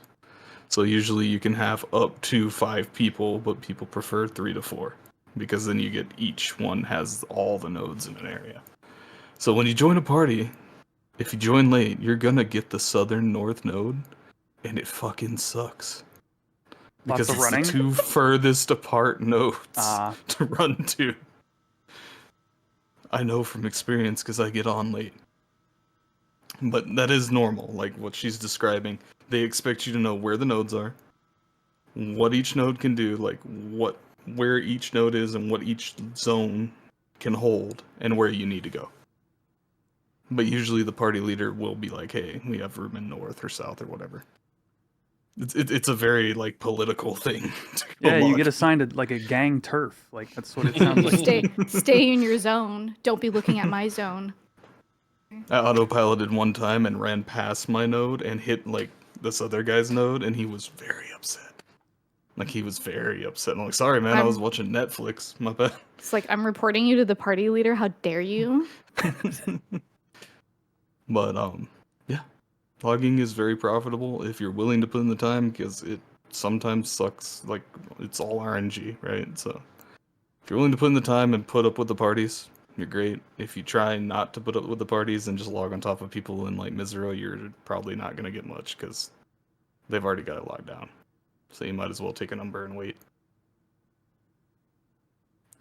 And then I think that segues us into LTL's topic.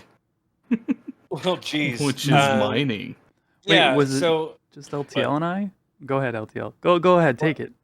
Well, I was just gonna say, like, I didn't know, like, is this my time to shine? I guess, as it were. This is your time to shine, Ifrit's Cauldron Master. Well, here's the thing. So obviously, I didn't get a ton of time to do much mining, but I did spend a significant amount of time in Ifrit's Cauldron on one day. I think Ifrit's Cauldron is the highest level place you can go for decent mining. I mean, I could be wrong. I honestly don't know. But it's kind of a mixed bag. So I went out there with, a couple stacks of pickaxes, and I imagine that it's very similar to when you go out to Miserix and you log and like you get like all of the nodes in one spot or whatever, and like it kind of cycles. But I was out there by myself, right? And Ifrit's Cauldron, as if you've ever been there, you'll know, is a giant pain in the dick to navigate. It's pretty awful. And it's covered with bombs, and like even if you're 75, literally everything in there that can aggro you will aggro you.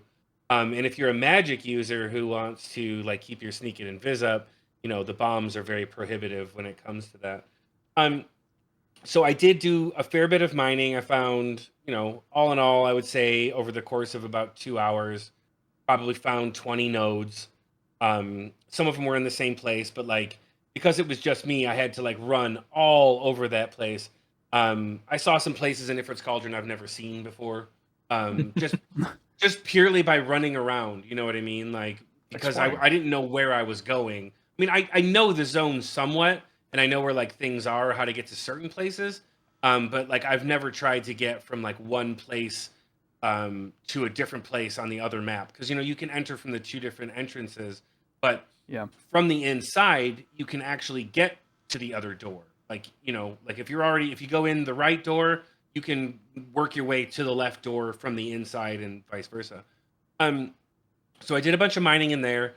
At the end of the day, I know that the big question is like, so what did you get? I got, let me actually have my character up right here. I got about a half a stack of these orpiments, which is yellow or toxic yellow ore, shines with a tinny gleam. Doesn't sell for much at all.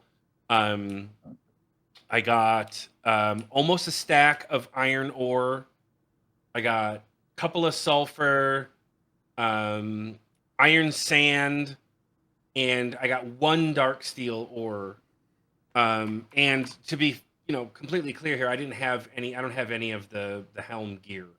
I don't have any of that. So I brought 5 stacks of pickaxes out, and I went through 2+ in like those 2 hours of 2+ stacks in those 2 hours or whatever. So I was going through them pretty decently. There was a lot of you can't mine and you didn't mine anythings, and a lot of breaks.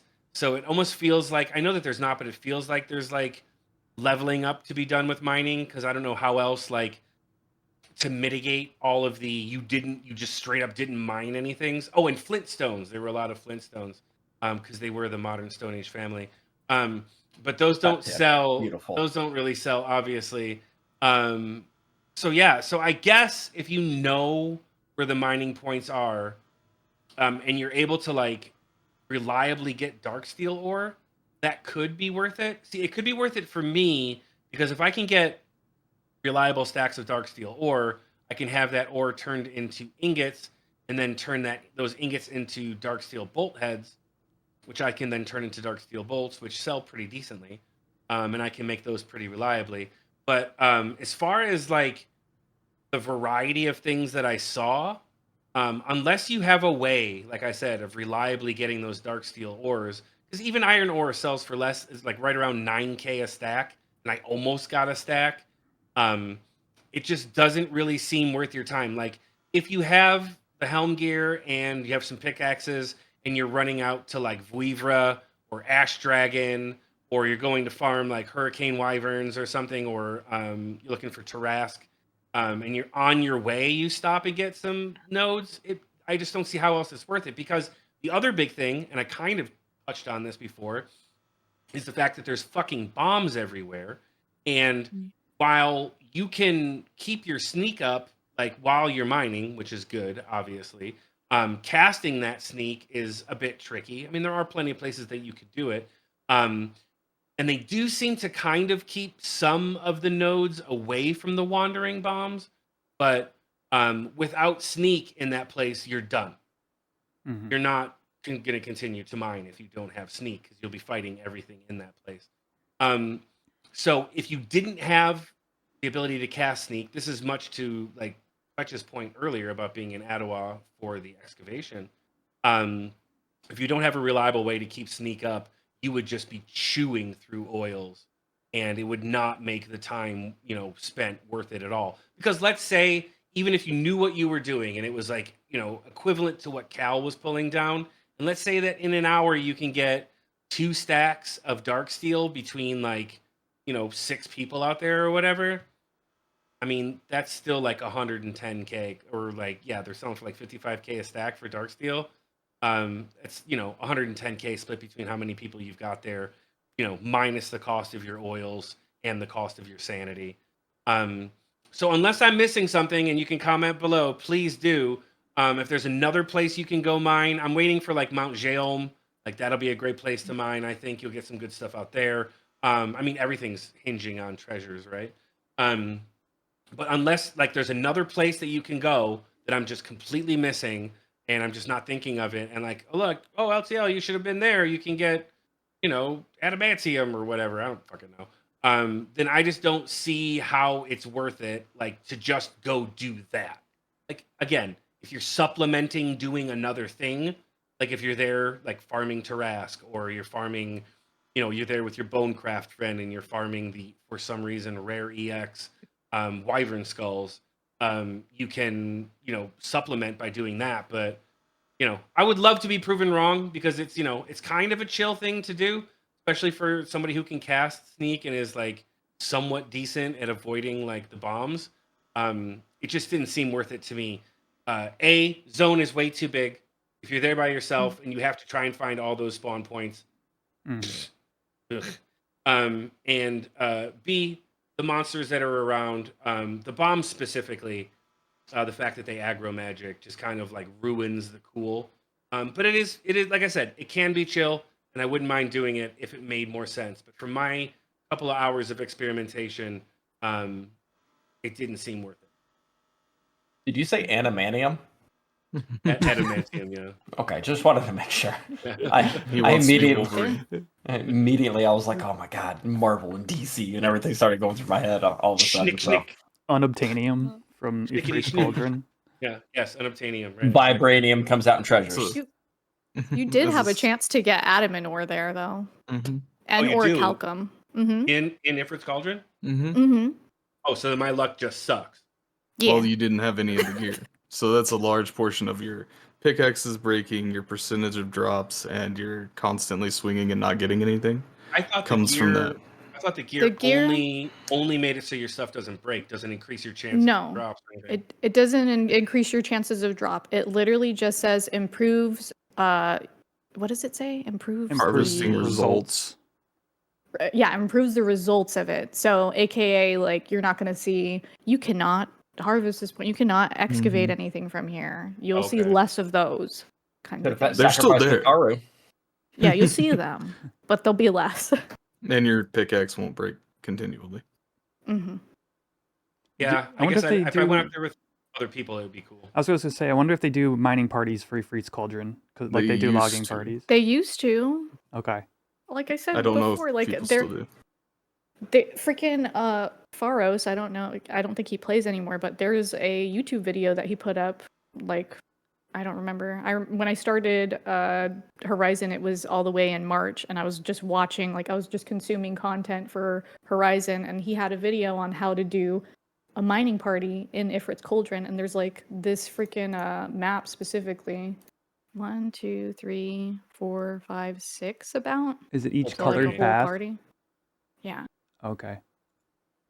But it's still a lot of area you have to fucking cover, and then again, if you're gonna have to Sneak yourself or invis yourself, it's it doesn't really place. Seem safe. It doesn't seem it's safe a terrible or cool. Place. It's a really terrible place. Yeah. Everything in Ifrit's Cauldron wants to kill you.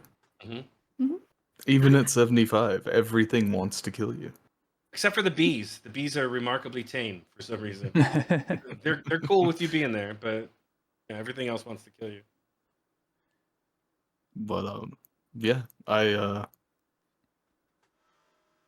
have mined. I've never mined Ifrit's Cauldron. But when I first started on the server, the only way I knew to make money, because I mined in retail to make money, was mining. And I've done Zero Mines, Guskin, and Albro. a little bit of Oldton and Palborough. All of which were decent at the time because that was early servers, so like iron was higher, dark steel was higher, all that stuff was higher then, right? So it was a little more profitable. The only problem then was everyone was fucking mining. Like, you'd go in there and find like 40 people in Zurin mine, and you're like, what the hell are all of you doing? The same thing you are, motherfucker. Yeah, yeah. But there is money to be made in mining. Unless you have a party, like LTL was saying, I would not recommend Ifrit's Cauldron. And unless you're 75, have a party and have a way to sneak yourself and invis yourself without blowing money the whole time. And be smart about it with those bombs, because they will eat your fucking face. But the other ones, you can make decent money if you're starting out or you're like mid-range. You could make enough to fund your job doing any of those other spots. Just make sure you get your H.E.L.M gear. Cough, cough, wink, wink. Yeah, Nudge, nudge. I didn't even think about it, honestly. I just went out there. I'm like, I'm doing my homework. Crutch will be so proud. I have good story, LTL. I partially did mine. Daddy K. Daddy K. Daddy K. That's never coming out of my mouth again. I'm just saying. I'm never saying that. So now we're gonna move on to digging, and I'm gonna shut up because my digging's level 1. Hey, you got it that far. Daddy K, this is all you, buddy. Yeah, I mean, wait, never mind. It's not all you. It's not this time. Yeah. Cat's getting to the end game of digging actually, which is awesome. I only need 80 more skill ups and I'll get 60. Oh, is that You're going to count every one of them Only too. 80. It's a slog because 2 days ago I got 0. Today I got 0.3. Yesterday I got 0.2. It's like, let me just gather up all my little points. Didn't freaking Frank say in the last episode that it got like a buff or something? Where? I don't know if he said buff. I don't think he said there was a buff. He did. He said he thinks they might have buffed the rates, but he'd have to check. I think they might have meant pre-server launch. I don't know if he meant. I should ask him because after editing and stuff, I was wondering, did he mean like going into Horizon or did he mean like somewhere along the line while Horizon was live? Clarify in the comments, was not Frank. clear. Yeah, Frank, let us know. It was not clear. I have no clue. But yeah, obviously I've done a ton of digging. I'm about to hit 70, which is cool because I get an extra 10 digs a day. So I did want to cover just some basics of digging for anybody who might be listening to this for the first time. Every 10 levels is called a rank in Chocobo digging. So like level 10 is rank 1, so on and so forth. Once I get to rank 7 at level 70, I'll have 170 digs. So you start with the ability to dig 100 items per day. Every 10 levels gives you a new 10 digs because your next rank. Yeah. And the other thing that it gives you is your first 3 ranks all decrease the time it takes you between your digs. So you start out with, geez, it's super long. Is it 16 seconds or 20 seconds? 21 seconds? I think it's 21 seconds. I thought it was like 15 or so since I'm level 2. I can't remember if you jump down to 16 at level 10. I just set a macro and let it keep going as I run. There's 2 different timers. So when you zone into an area, you have to wait like 60 seconds or something like that before you're able to dig. It starts decreasing though when you rank up, and then in between your digs. So after you started digging, it's like, here we go. It's 60 seconds when you enter the zone, and then it's 16 seconds between digs. Okay, there it is.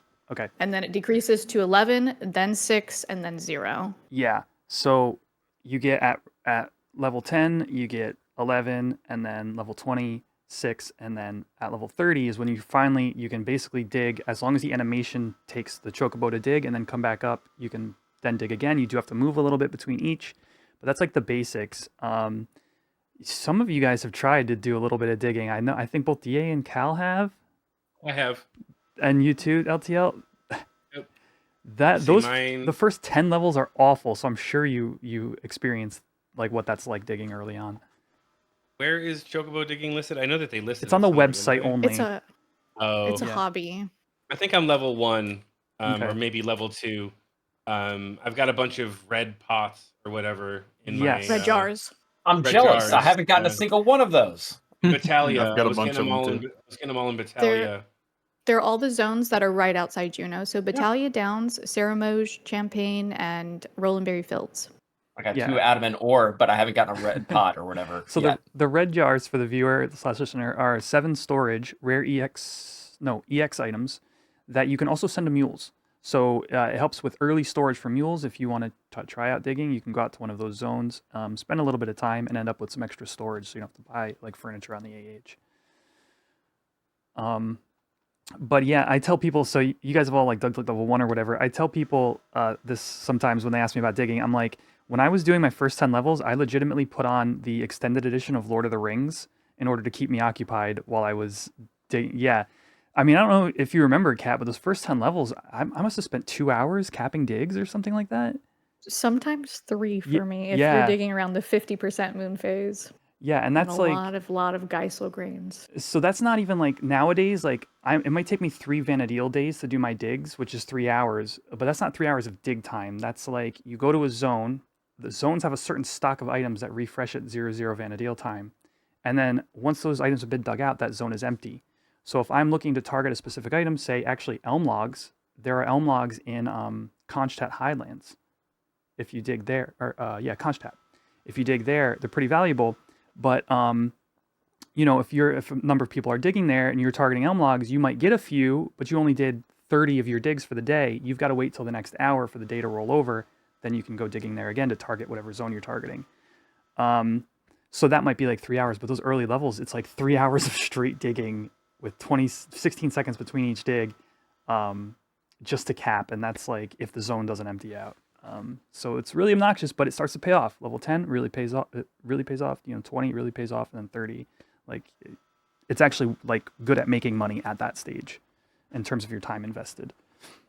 For people who don't know, is getting the Chocobo riding time plus gear something that they should be trying to get for this digging? Yes. Okay, you think so? I think so for the first 30 levels, probably. I still use it now, but I don't need it anymore. But for the first 30 levels, you're going to have to get a lot of chocobos. Okay? You're going to have to get a lot of chocobos. The first 10 especially. And you will run out of time. Yeah. Mm-hmm. The first 20, sort of 20 to 30, you could probably get away with not having it if you're like digging for Gil. But it's kind of weird because like I basically stopped using it until like I started doing elemental ores, and then I needed it again because like I'd be on a chocobo for a while looking from zone to zone to try to get weather. So it's kind of weird how you really need it first, then you kind of don't, and then like it becomes useful again. I had a decent time with it. I'm not gonna lie. Even though it's only level 2, I set a macro for it where the macro, since it's 16 seconds, originally when I set it up, I set it to 17 seconds. And I will hit the macro and I'll just start walking with my chocobo, just set auto walk on it and just hold forward. And as it's going, it'll dig. And then I re-hit the forward again and it digs. And then on the third time it digs, it'll actually send me a till to ding. So as I'm passing out and falling asleep, I hear the ding and I can hold the macro or hit the macro again to set the 17-second timer and just keep going. It's literally, it helps me go to sleep. It's the most boring thing I've ever done. But it's good. Clutch looks hurt. I know. I was there, man. I lived it. Yeah, I'm not saying anything bad about it, but it's just forward dig, and I did it for a while, and I only got to level 2, and I'm like, oh my god, he's like 58 at this time, and then now you're almost 70. Yeah, you have to have some dedication to be able to do that, but it's not bad. And I support you guys' thing of buying the gear. That gear adds those minutes, but all those minutes add up, and it does make a difference in the early levels. Just hit it and keep at it is the best way to put it. I'm jealous you guys getting those red jars. Like I said, I didn't get a single red jar. Many red all jars. the way up to level 2.5. Get back out there. Not a single damn red jar. Might have to. I maxed out Sometimes my I throw storage those red space. jars. Yeah, no, nowadays, if I'm out there digging for whatever reason, I'm just, the moment they're in my inventory, I chuck them because it's just taking up space. Yeah, they don't stack, and they're Yeah. only 56 gil to sell, and I don't need any more. And they're exclusive, so you can't give them to anybody. You could only give them to your mules. And all of my mules have max storage now too, so. Mm-hmm. I do want to talk a little bit about the appeal of chocobo digging. Is like for somebody like me, like I like knowing that I can dig X number of items in a day and then I stop, like, because like or you could go logging or whatnot. You could just be out there for as many hours as you have. So sometimes you might not go out because you're like, okay, now I've got a few hours. I'll go do this. Digging keeps me like every day I go out, I make sure to dig my X amount of items and then I'm done for the day. So I like make sure to make gil, and it keeps me kind of on pace, and it's something that helps me like focus on earning that gil and progressing my chocobo digging level. But it's got like a hard limit, so I can push myself to get the one thing done, and then once it's done, I don't have to worry about it anymore. So if maybe knowing that there's an end point is Yes. kind of what you're talking about. Yes, Like, exactly. it's not this infinite thing. Yeah. Yeah, like having that boundary helps me keep focused on making sure to do it daily. Makes sense. So as someone who started digging and then decided I would rather stare at paint dry, explain to me, because I know you can get elemental ore from digging. Explain to me the requirements for that. Everybody knows. Do you know them off the top of your head, Kat? Yeah. Okay. Ooh, can I try? Just take a stab at it. What do you think? Tell me when I'm wrong. Minimum level 60. Yeah. In a zone that hasn't been mined out, that has to have elemental weather going on of the element that you can dig up. At a certain moon phase.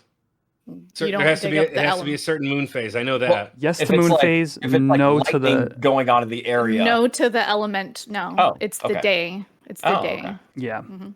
The Sorry, no, I tried. I was there, close. there has to be weather in the zone. The zone has to be a pre-Zalart zone, and the ore you have a chance of digging up is related to the day of the week. Oh, okay. During 7% to 24% waxing crescent moon. Mm-hmm. Yes. I am a Sagittarius, and I don't care about any of the moon phases. So So to boil that down, every 3 days and 8 hours is the next waxing crescent moon, and us people, once you're over 60, you start. Once you're over 60, you get AARP. I can't wait. 8 more levels for me. You'll get pamphlets. You don't even have to ask. Yeah. You start tracking the moon phase, and like, depending upon how hardcore you are, you might set a timer for like the middle of the night to like wake up and get some digs in. Is like you just keep track. It's something you keep focus on. It seems like something Quitch does. Yes, that's 100% I question. gotta make a relic somehow. That's how he's been funding that. Quick Kat, question. Oh, go ahead. I have a question for Kat after this, but go ahead. No, if it's related, go ahead. Do you have any recommendations for people for zones for like any reason? Low level? Let's go with low level. Yeah. I would say if you're going low level, start in one of the cities, because you're gonna have to get a chocobo multiple times. You don't want to pay 1,000 gil for every chocobo. You're gonna probably grab, I don't know, 4, 5 chocobos in the beginning. And yeah, I would recommend the 4-piece outfit, because it gives you 15 more minutes, which is like you're upping your time by like 15 more minutes, because each chocobo is 30 minutes. 15 more minutes, that's 45 minutes. That's way better. For me, I just dug in West Baruta, okay, because I'm from Winders, and I'm always going to be from Winders. Wait, we have more Winders representation on the podcast. Yeah. Oh, don't give me that stink face, DA. Domain will be elated. Right. Yeah, I would just run circuits around an area in West Baruta. And at nighttime, you can dig up tree cuttings, which you could only also get that in a Sanctuary of Zeta. So if you want tree cuttings and you're low level, and you don't want to be in a zone that's always dug up, West Baruta at nighttime. That's Those why you sell say pretty well. Those are a decent purchase. That's like 20+K per stack. I think you could get. I need to confirm this, but I think you could get mahogany logs too there. But let me check real quick. Okay. That's why you Forgive say me. use the starting zone of your city, because you're used to Windhurst and nobody rents chocobos because nobody's ever in Windhurst, right? Tree cuttings are between 30 and 35K right now for a stack. Nice. That's decent gil. You remember all those tree cuttings that I gave to you, LTL? I remember all those tree cuttings that I just got from the fucking EXP party. Yeah. Let's see how many I still have left. Let's look. Let me look. You could get rosewood logs. That's what I was thinking of.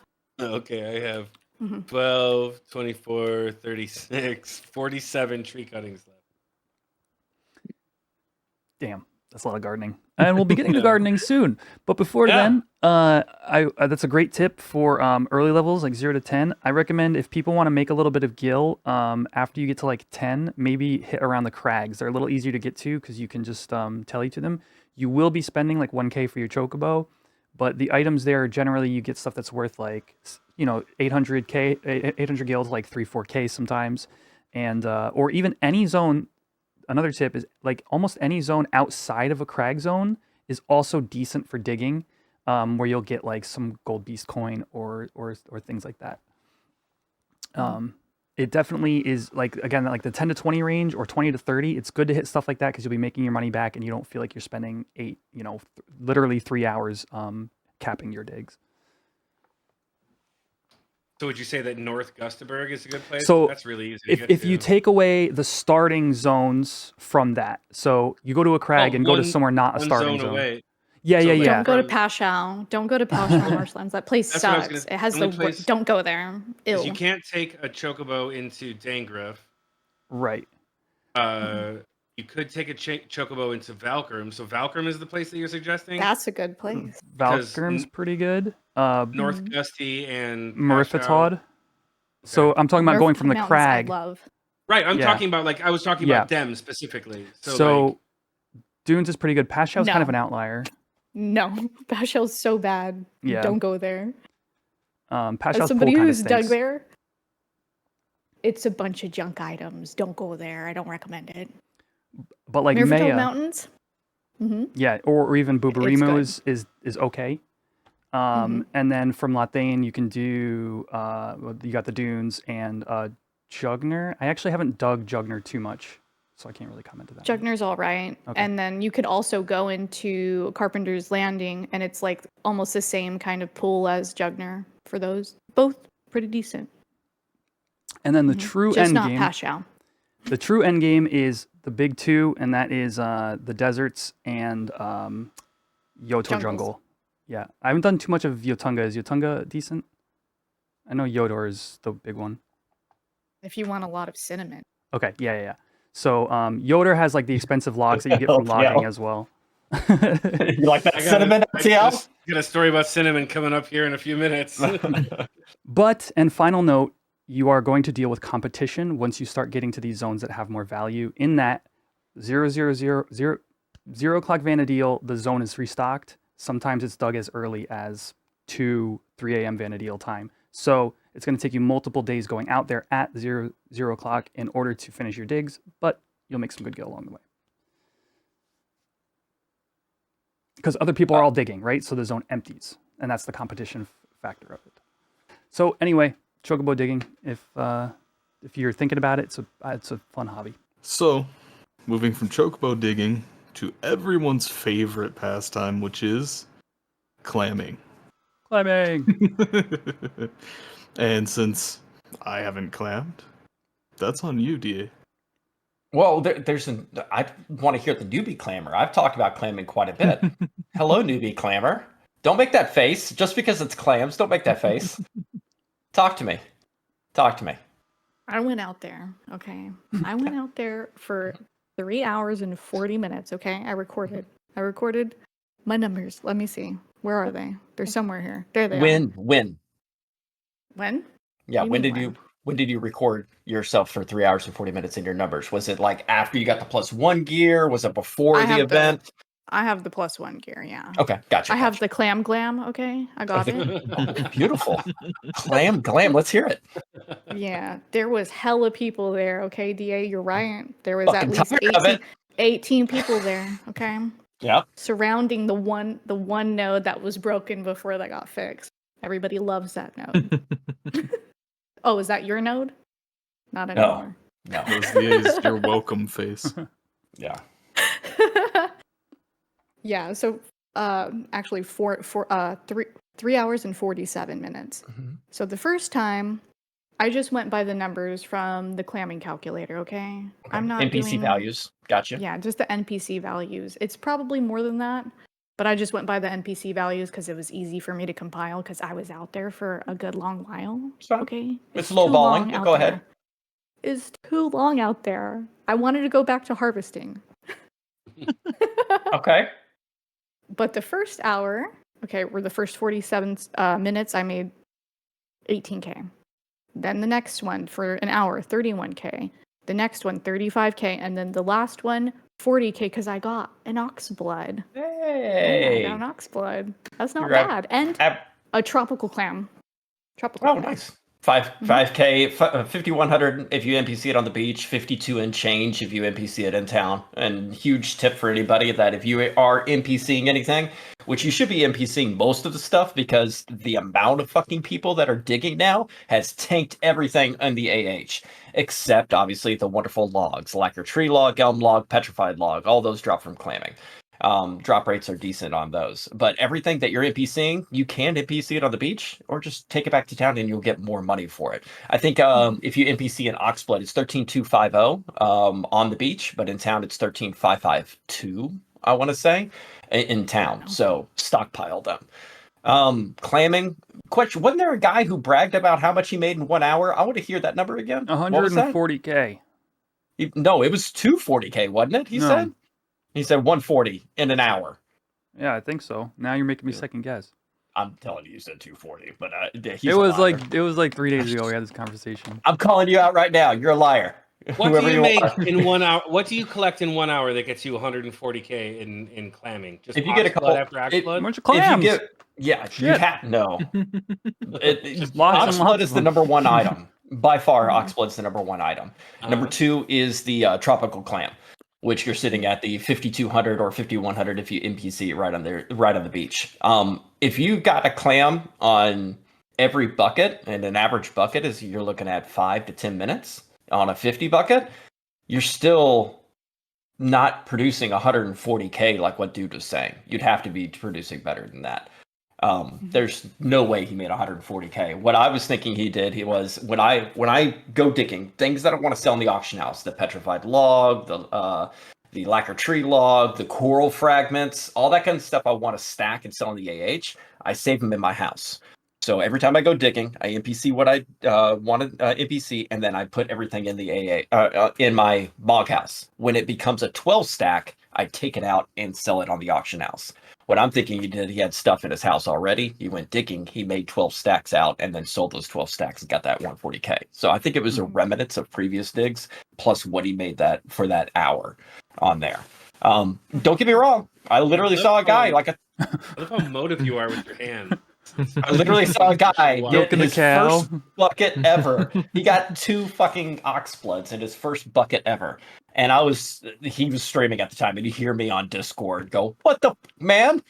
So, clamming is really good right now, mainly because you can average. Previously, it was probably 30 to 50K an hour. Now you can push that 70 to 80, depending on your drop rates. But there's so many damn people that are actually doing it. I want it to kind of phase out. Honestly, if it's continuously that 80K, which I need to get more numbers, you're gonna never hear me say this again. But if it's 80K continuously, nerf it. And I don't think it needs to be that much gil into the market because it's not gil producing on the AH. You're NPCing it, so you're bringing an influx of gil with that many people into Horizon. You're making that face, LTL. Have you been out there to see how many motherfuckers are clamming? No, because constantly? listen. It has nothing to do with clamming. Why I'm making that face is because you've obviously never leveled a craft that can make ninja tools.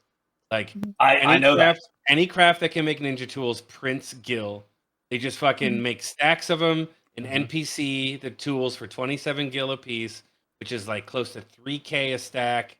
And if the prices are low enough and you're able to make your own, like, for example, Shihei, like if you can make your own bast parchment and your own black ink, like you printing gil is what people call it. You're printing gil. So like, while I understand where you're coming from, like there are way bigger offenders than people who are like, look, 80K an hour for the amount of time and effort that you put into clamming seems 1,000 times more worth it than let me buy a couple of stacks of bass parchment and black ink and fucking print gil by like vendoring all of this shit.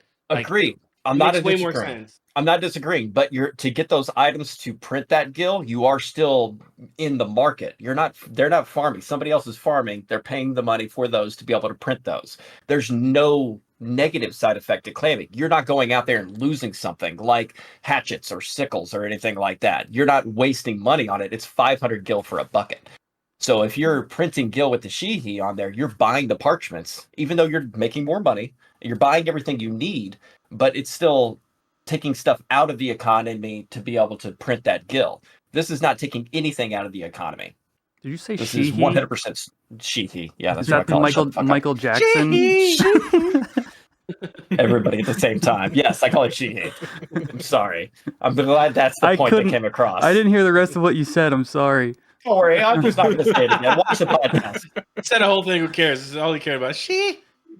I know. I didn't get 80K an hour. I got 31K an hour on average from that clamming, and I felt like I wasted a lot of time.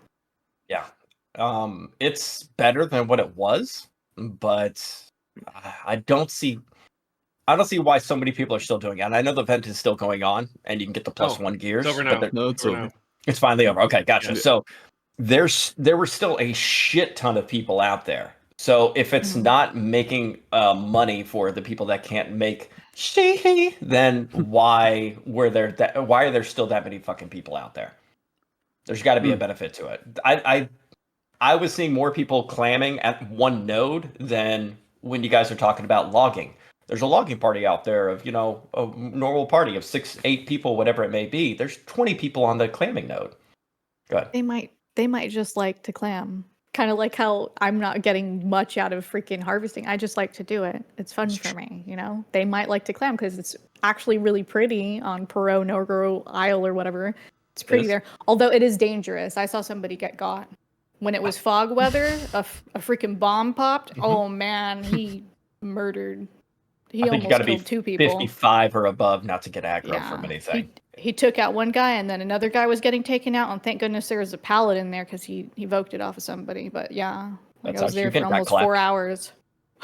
That's how Hugan got clapped. He's like, "What's this clamming like?" And he goes out there and sends me a screenshot of his dead body on the beach. I was like, "What'd you go out as?" He goes, 30. It's dangerous for babies to be out there. It's not. It is, but with the +1 gear, you can immediately teleport and start clamming within 2 minutes. Yeah. So it might be an ease of use and moderate value, and then it takes for buying the H.E.L. greens and buying a chocobo, and then being able to run around, or being able to buy your mining equipment or your hatchets and such like that, or your pickaxes, and then going to the zone and being able to do it. So it might be ease of use that's doing it, but again, it's still tanked the 25 damn items that are on there. There are so many coral frags on the auction house. I have never seen this many. I just took my Bonecraft mule through the 70s where coral frags are used. I feel like I got them at a steal compared to what I used to sell them from digging for like 50K, 48K a stack or whatever. I just went through that whole phase at like 36, 37K a stack on coral frags. So I'm hoping it dies down, but it might be because of the ease.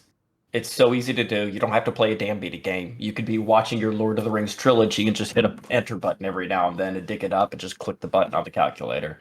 Yeah, so I mean, it might be because it's ease of use. I haven't seen a difference between the +1 gear because I think it's a little sad, not sad, but disheartening that clamming added new stuff and the +1 gear came at the same time. So it's hard to be able to contemplate configure the number of why it's more profitable. Was it the buff to the new items, or how much is the +1 gear actually affecting the drop rates? Let me admit, I did break 5 buckets because I forgot. Like, I logged out and I logged back in and I forgot to disable my Lua. So my Lua put on my, my proper gear, and I didn't have the freaking thing on. I broke buckets and I was like, why do I keep breaking these stupid buckets? And I look at the equipment on and I'm like, I don't have my clam glam on. Oh my gosh, dude. I think that is what it is. Like, you break less buckets if you have the gear on. Like, I mean, you have less clamming incidents or whatever. You're talking about you're talking about over 150, right? Yeah. Because incidents cannot happen below that. Yeah. Yeah. I would always try to push to 200, dude. Okay. So what did the clammy jammies add for you when you're out there doing the clamming? It just says it reduces the amount of clamming incidences, aka, I'm guessing, the bucket breaking. So I've gotten close sometimes where it's like 100 out of the 100 bucket, and I was like, holy crap, at least it didn't break. Or like 99, or like 148 out of 150. That's not a clamming incident. A clamming incident is only happen between 150 and 200. When you get to 200 bucket, that's a clamming incident that can occur when the Mandragora pops up and busts your bucket. That's what's called a clamming incident. I've never had him bust my bucket. Never seen him. With a +1 gear, you've never busted it? Nope. Okay. Well, I'll definitely check it, because my rule of thumb was never go above 150, because a 150 is you enter the realm of your bucket can break. For no reason whatsoever. It's just literally RNG, FU. But I've heard a few people say that it can never. They say it can break at any point in time. It's either on your first dig or like your 5th dig. But once you're above that 150 threshold, it can break at any point in time. So I'll do some testing on it to be able to figure out if it's improved. But when I did the original thread, I had 7 150 to 200s. 3 broke on number 2. 1 broke on number 1, and then 1 broke 5, 1 broke 7. I think it was something like that. But it was to the point where it was completely RNG based. If you have not busted a bucket because of an incident above the 150, that's the only time you can bust your bucket without actually putting too much weight in it. You can break your bucket with too much weight. Mine have only been the weight, because I didn't have my clam glam on because of the freaking Lua or whatever.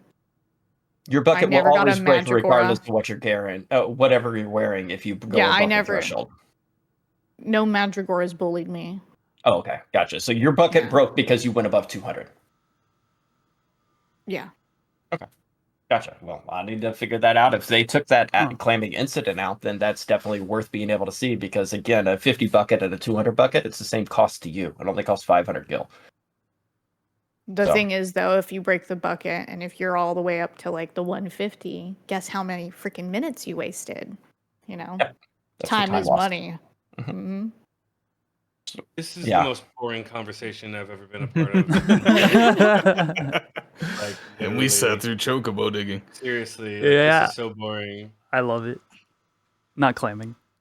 No. I tried. Clamming's great. There's a lot of people doing it. They have to be doing it for a reason. Yeah. So. Yeah, I think they made it a little better with the new items, plus the gear. Makes it a little more incentivized for people to go actually try it out and do it. I need to figure out what the gear actually does. There's rumors of it, but you'd have to dig a certain amount of times without it, and then with it, with a piece that says improves results, and then where the piece that actually says reduce incidences, which only affects the 200 bucket. So you'd have to get to 200 buckets wearing that piece. So you'd have to see, but then it's RNG based 100% as is. So it's hard to see what a reduced claiming incidents based upon an RNG number originally is. So it's a lot of fucking work. Maybe I'll do that while seeking for party. Yeah. So we're going to touch on one more thing, and we know it's not H.E.L.M, technically, but it falls in line with H.E.L.M, and that is gardening. And before we get into the 2 people that actually garden, there's a story from Ayame about her trying gardening. Aww. Well, that's right. We took notes to make sure that we were going to talk about this one. That's right. I don't even know. Freaking, I was like, oh, I'm gonna try out gardening. I freaking dug up a bunch of tree cuttings actually from the sanctuary of Zeta. I was like, oh, I'm gonna use all my tree cuttings that I dug up myself. 100% organic tree cuttings from the sanctuary of Zeta. I'm gonna plant them. And as I was planting them, I was like, I don't even know how long these take or whatever. Not really paying attention. I was like, I'll take care of them though, and I have mog enhancement gardening. It's gonna be fine. They're not gonna wither. It's gonna be chill, right? I'm taking care of them, and I realize it's coming up to the time where I'm gonna leave the freaking country.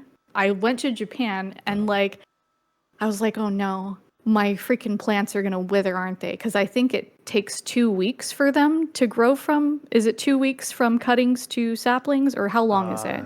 20 something days. No feeds It's are like too long. 24 days. Dang, holy, never mind. Even worse. Whatever. I had them growing for like 10, 11 days or something like that.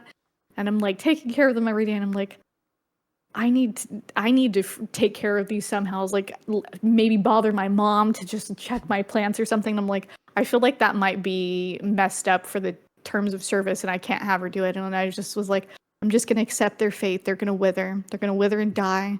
So I went to Japan and I came back to dead plants. And I was like, ah, that's fine. This is fine. At least I tried to garden. And then I just scooped them all out, got rid of them. Although I did have freaking one of them was withered already. One of them did wither like immediately. Like I don't know if it's a bug. There's a bug. I don't know if it's fixed in Horizon or whatever. It didn't wither for me anymore, so I think it's fixed. But one pot would just wither for no reason. It was checked and everything. It withered like the next day. I don't know if you guys seen that, but there was complaints about it and like the gardening thread. Yeah, a buddy of Bug mine. that I have, bug that I have is the opposite. That I had was the opposite, where I would plant something and I would check it every day, and it would make no progress. Like all of my other plants would grow and complete, but this one was still a seed, and it would never grow, no matter what I did. And then I had to take out the seed, take the pot out of my mog house, like into my inventory, put it back into my mog house, and then replace it, and then it worked. Yeah, So weird. a buddy of mine had his, like, he checked them one day and they were fully withered the next, and that was when that bug was going around, and he had to put in a GM ticket. They came and fixed his plants and said the bug that was going around was something where it was just it was pushing your plants ahead by like 5 days or something. So yeah, and so it was causing some people's plants to instant wither. I actually had a strange bug. You guys bring up the flower pots. I had a strange bug where in my mog house, I went to look at my pots one day, like in my mog, like the actual pots in the mog house, and they all had like hex code IDs or something at the end of them. It said like brass pot, and then it had like funky symbols and numbers after it. So the individual pots must have some kind of, Unique identifier to them that the server keeps track and ticks them for days or whatever it is. Quetch is hacking. Get him. We got it. We got it. Go in the back door. We got it. I've had okay results gardening, but But I know that Quetch and LTL obviously both garden. So I'm gonna lean on you guys because I have never gardened in 20 years of playing 11. So go ahead, Quetch. You can tell whatever stories you have, and then I'll kind of go on a tangent for a little while. not much. I just I remember doing it back in retail to like make an ore. Like, I mean, back in OG retail, like everything was so different. Like we didn't know all this stuff about chocobo digging and like getting ores. Like it was all like information that people gain like slowly over time. And like getting like one ore back then was like a big deal. But like here in Horizon, I remember doing it. So I started growing like grain seeds into crystals early on in the server's life because they were 5-6K stack or whatever at the time. And then like I finally got enough cuttings to try doing the saplings and like grew saplings and then eventually grew cuttings and then eventually did saplings, and I've harvested ore a couple times. And like you kind of make your money back. I don't know, LTL, you can maybe add to this, but I kind of like make my money back in like 400K or so on like an average harvest. But it's like 900K investment to grow an entire account's worth of tree saplings because they're like 300 something K a stack. So It's So mixed what results. what I recommend is now I'm going to start from the very beginning, and this is for all you aspiring gardening entrepreneurs out there. You can use any pot you want. The ultimate goal here is to have arcane pots. I think you can have one. Can you not have one? Can you only have one? Can you have more than one? It's bugged right now on Horizon. The Oh, arcane are pots they? don't work. Yeah, Well, I don't. I was told. I don't have any. So I mean, like, I I was haven't told by worked somebody towards them. who has tested it, and they said that they sunk a bunch of money in it, and Right. it's bugged. It's Oh, the exact same as the regular like city pots or the porcelain Oh pot. damn. okay. All right. Well, I didn't know that. I mean, in retail, my experience with retail gardening is that the ultimate goal was to get the arcane pot. In fact, back in retail, um, with an arcane pot in one harvest, I got 2 fire ores from a single harvest from a plant. Damn. So that was my biggest claim. Like back then, I was like, "Oh my god, that's like Yeah. 500K! Holy shit!" And 500K back then was like, "You're rich."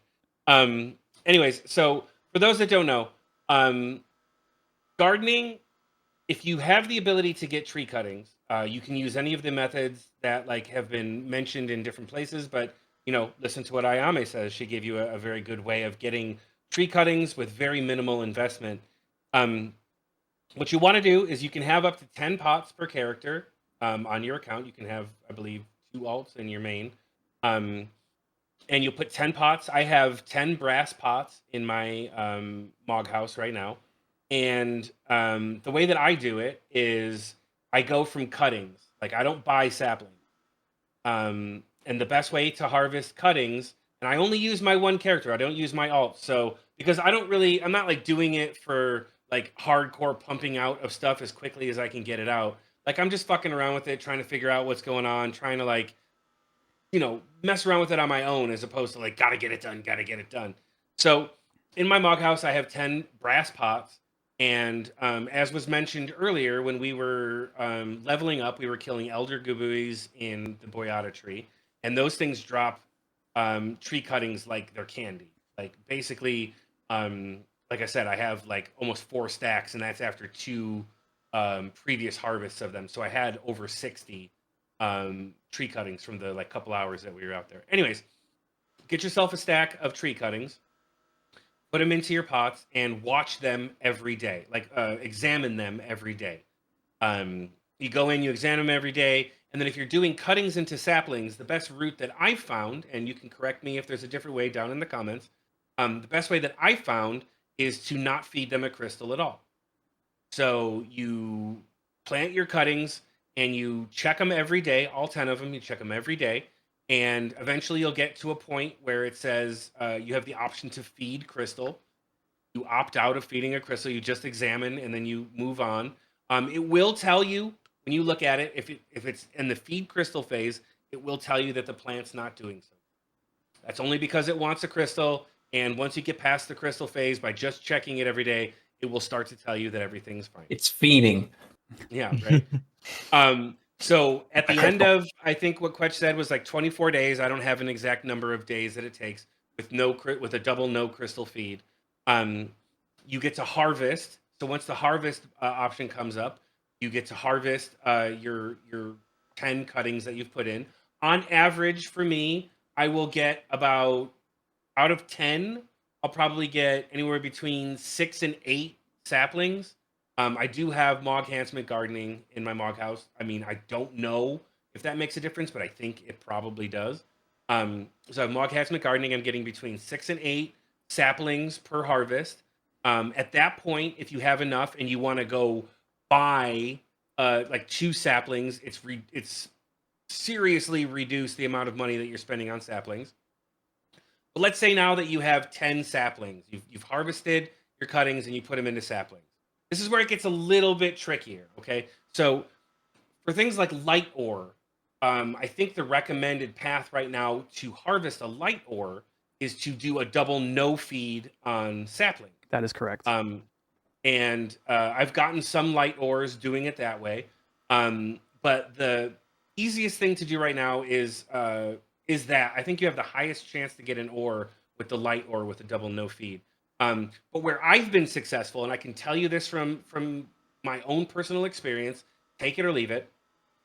And the biggest harvest that I ever got was like 4 or 5 lightning ores. I did lightning ores for a few turns, a few different harvests. So I have 10 saplings that I'm planting on Lightning's Day. I don't think moon phase matters, but again, correct me if I'm wrong, but I don't think there's any evidence that moon phase matters. So, and I don't even know if day matters. This may just be me being superstitious, but this is what I did. So I planted 10 saplings on Lightning's Day into my brass pots. I check them every day. When the feed crystal option comes up for all 10 of the saplings, I will feed each one of them 1 lightning crystal on Lightning's Day. And then after you feed them the crystal, they're all, yay, life is good. And then you keep checking them every day until the second crystal feeding comes up. You feed them the second crystal on Lightning's Day. And then you continue to check them until they're ready to harvest. And there are schools of thought that you can harvest them on Lightning's Day or on Water's Day, the day that lightning is strong to. I don't know if there's a difference, but I harvested mine on Lightning's Day. So plant on Lightning's Day, feed both sets of crystals on Lightning's Day, and then harvest on Lightning's Day. And for me, one time, like I said, I think it was 5 or 6 lightning ores. The most recent lightning ore round that I did was 3 lightning ores. They're currently selling for around 285 to 295K per ore on the auction house. So getting 5 of them is somewhere in the neighborhood of 1.5 million gil. I know it's a lot of time invested if you're starting from cuttings.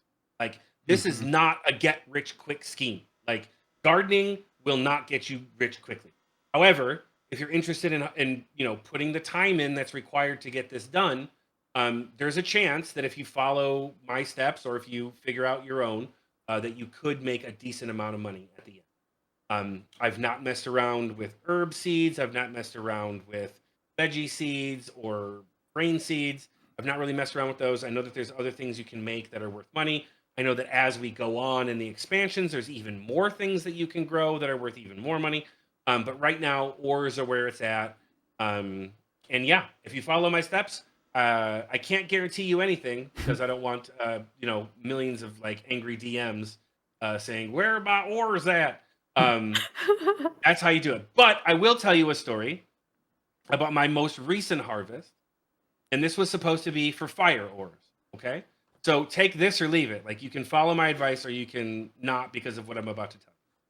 So planted saplings on Fire's Day, fed both crystal feedings on Fire's Day, harvested on Fire's Day. Out of 10 pots, I got 9 cinnamon and 2 ice clusters. I'm sorry, that's funny.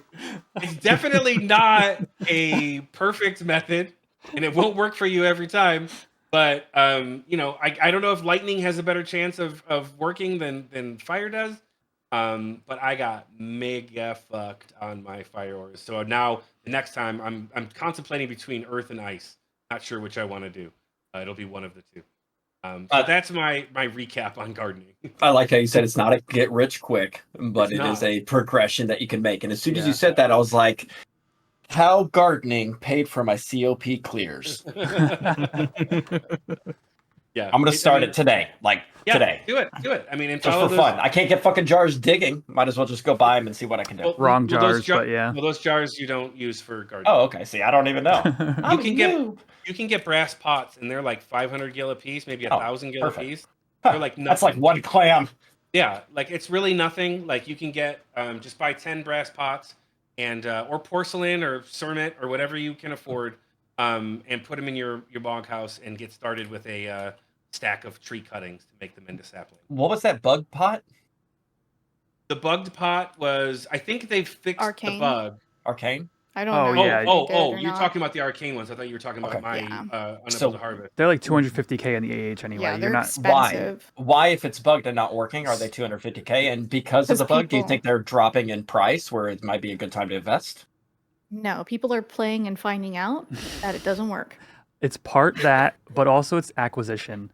So the way to get an arcane pot is to take those infinity cores you get from Dynamis and trade them with chips that cost 20K and to the strange apparatus, and then that strange apparatus drops like a random item Oh. And then that random item can be an arcane flower pot. So you're basically spending, 25k a shot, and I don't know, I forget the loot list, but it's like There's the like rune plus, items. like all of the rune weapons and the there's like clusters that you could get, like the elemental clusters, but you could go and do this little quest or whatever and get a doctor's code or some shit. Yep. And then you enter that into the thing.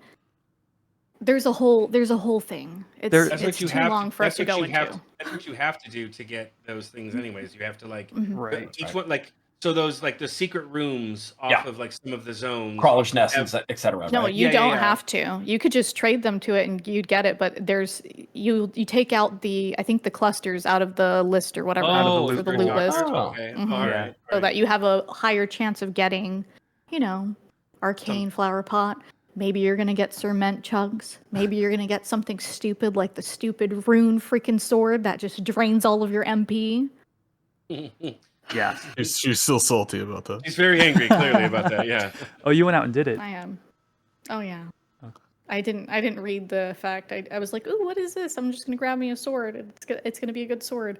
I'm a red mage, so it was like draining all my MP, and I was fighting steel shells because I was leveling up my sword skill by myself. And I was gonna die. I warped out of there. I was like, what is going on? I had to look up the latent effect, and I was like, this is bad. Put it back up in the auction house immediately. Yeah, they're not good items. I don't think. Only the arcane flower pot is a good thing from the strange apparatus. Yeah. And I just looked on the auction house. They sell for 200k a piece. There you go. Mm-hmm. Cool. But you don't need to worry about those. Those do have, like, when they're working, they do have better results. Like I said, you can get 2 ores per pot. A very small chance. You know how Final Fantasy XI works. But they do have. They're supposed to have a better chance of better results from your gardening. Mm-hmm. All right, thank you. Can I ask something to both of you that garden? If you believe in the myth, do you believe the mythology of wearing the filled gear for harvesting results while harvesting from your mog garden or your pots, your flower pots? Since I don't even own that gear, the answer is a resounding no. Not for but me. what do you think about it? Because it says, harvesting results, and it does say harvest when you harvest. I've honestly never thought about it. Like, you've just put a new brainworm Conspiracy in my head. theories. Yeah, like LTL's now gonna go buy the set. He's like, Yeah, well, now I have a reason. You got to make sure you harvest facing the direction of that actual element you're trying to get, though. You got to go in there and position yourself correctly. Wait, Wear the one element you want sock. to get or opposite? I don't fucking know. I'm making it up. It's bullshit. I feel like you dropped in a lithid worm in my brain. Now I have to see if this is a thing. I will say, to answer your question, if anything is like a tinfoil hat thing, I just flat out ignore it. I will plant randomly, I will harvest randomly, and I've had mixed success, so maybe there's a strategy. But I'm the same way with crafting. I don't care about the day, don't care about the moon. Some people swear by it. Usually when somebody's a thief main, they believe in all of the superstitions to be able to get the best drops humanly possible. I have made it I have tried to champion the idea that TH is not some kind of, nebulous thing. It's just very straightforward. The mob has this, the mob has TH this on it. Here's the table of how drops work in terms of their percentages. Here's the percentage you get when you have TH4. That's it. And but man, Thief is the bearer of this stuff. You're absolutely right. The sacrificing of a Taru gives you TH5. Oh, I believe that one. Sorry. See?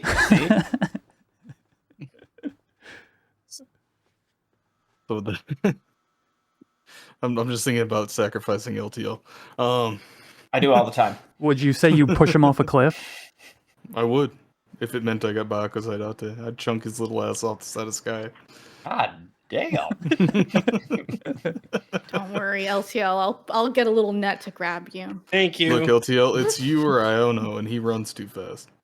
He's got a cute little dumper. I'll help so you. yeah, I get it. I'll help you corner him. We could sacrifice him. He wears a diaper. Anyways, next. So after that, I think we pretty much touched on all the helm, plus clamming, plus gardening, And I mean, like, the whole point of it was just to give people that haven't done any of that stuff a little bit of exposure to it, that are thinking about, like, oh man, I don't have any gil, I don't want to go farm, 4,586 bees in order to make any kind of money. And and so I'm just hoping that it kind of enlightened people into new ways to go about making money and spending some time, because a lot of this stuff is fun, right? Like, Ayame loves harvesting and chocobo digging, Quetch loves chocobo digging, gardening. Obviously, DA loves clamming a little too much. And LTL loves his gardening, and that's about it. But but it's all fun, right? Like, it's all meant to be fun. It's something for you to go do and make a little bit of money on the side. Like, genuinely it is. But with that comes the part of the episode that everybody loves, which is Glitch Fest. And so since Ayame is our guest, she gets to pick her favorite glitch that happened to her recently to bring up in Glitch Fest. Oh yeah, I wrote it down. I was like, what was my thing for Glitch Fest? So when I went to go for my Promathia fight, there was like a group of people that were going in before us. It was a bunch of Tarus and a kitty cat. And one of them was a Beastmaster, okay? And we're like standing there right next to the little thing you click to go fight him. And the Beastmaster starts, I think, dancing or something. And their freaking sheep flies into the air and starts spinning. And I'm like, what the hell's going on? I've seen this once before with a summoner that did it. And they were dancing and their freaking carbuncle was spinning in the air. And I was like, what is going on? It's the dragoon wyvern animations that are like on like the sheep and the carbuncle and stuff. It's really weird. Somebody told me that they saw. I didn't see the tiger. The tiger one does it too. Yeah. I've heard that the lizard does it as well. So. It doesn't even have the legs and arms for it. It looks so weird. The freaking sheep, I don't know. Just the spinning sheep was like turning inside out and No, he's literally spinning. He's like jumped in the air and is like spinning. Rotates and its little back legs kick around. Yeah, it's really weird looking, but if you ever see it, yeah, it's some weird kind of animation glitch possibly that you could do on Beastmaster and Summoner, but it's for dragons. Pet jobs, animatons, they're gonna be doing it too. That's gonna be fun. They might. Yeah, that would be awesome with like an automaton just freaking swirling through the air and then landing. That would be pretty freaking cool. You got anything, Dia? I do. My blacklist is gone. I have no idea. Somebody deleted my blacklist. I had like 14 people on this B list. And let's be honest, I B list somebody when you deserve it. And my opinion to deserve it is being an asshole. Somebody in the dunes harassing one of my Link Shield members, like, oh, you're on a 15 summoner and you don't have Diabolos and Fenrir. Get good or don't even play the job. I'm like, what the?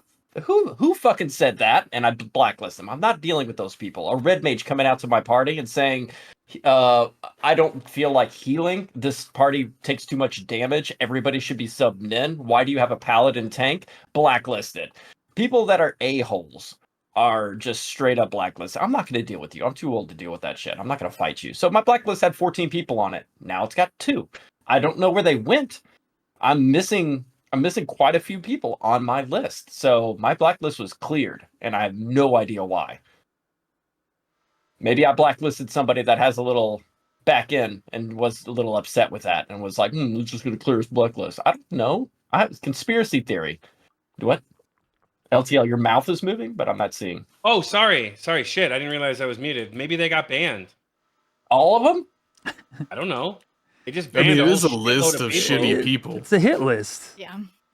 Don't say hit list. You just sent it to Frank or something, dude. You're just gaslighting us right now. Add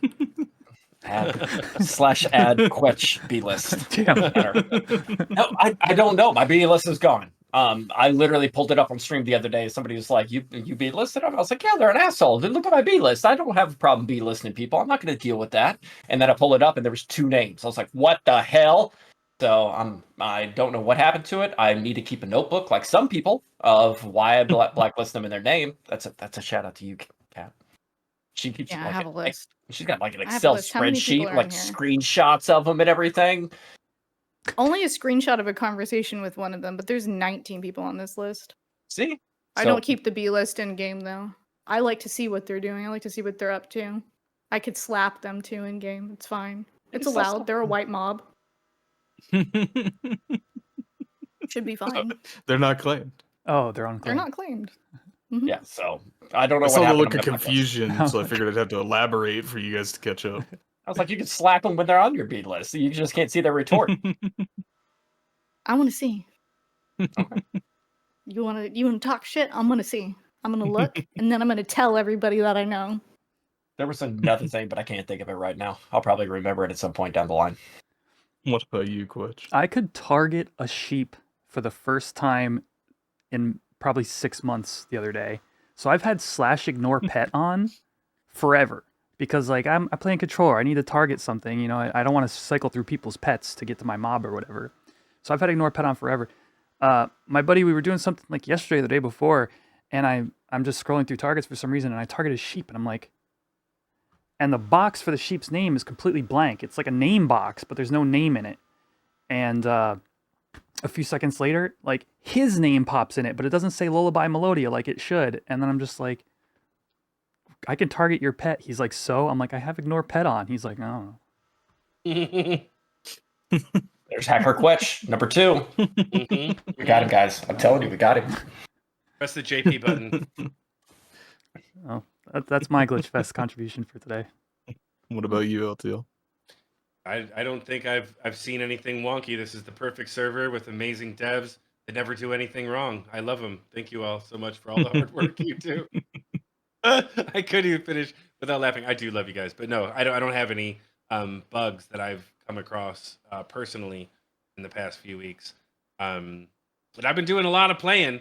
I will give a lot of credit again to the fact that black screen issue has all but been eradicated. Yep. Like that was my biggest gripe for a long time, and that is completely gone. So whomever's are responsible for fixing that, like mad props to you guys, because that has really drastically increased my enjoyment of the game a lot, because it was consistent every time I was in a big alliance.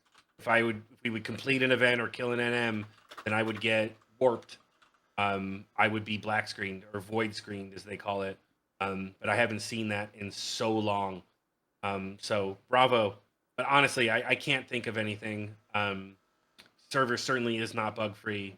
They do a lot of good work and hard work, but I can't think of anything that's happened recently. No.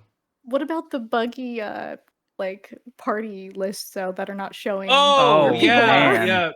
That is happening a lot ever since the last update. You're right about that. Yeah, there's people a are lot just of throwing up. like being in a party and not seeing specific people. If you're in an Yeah, that alliance, one like too.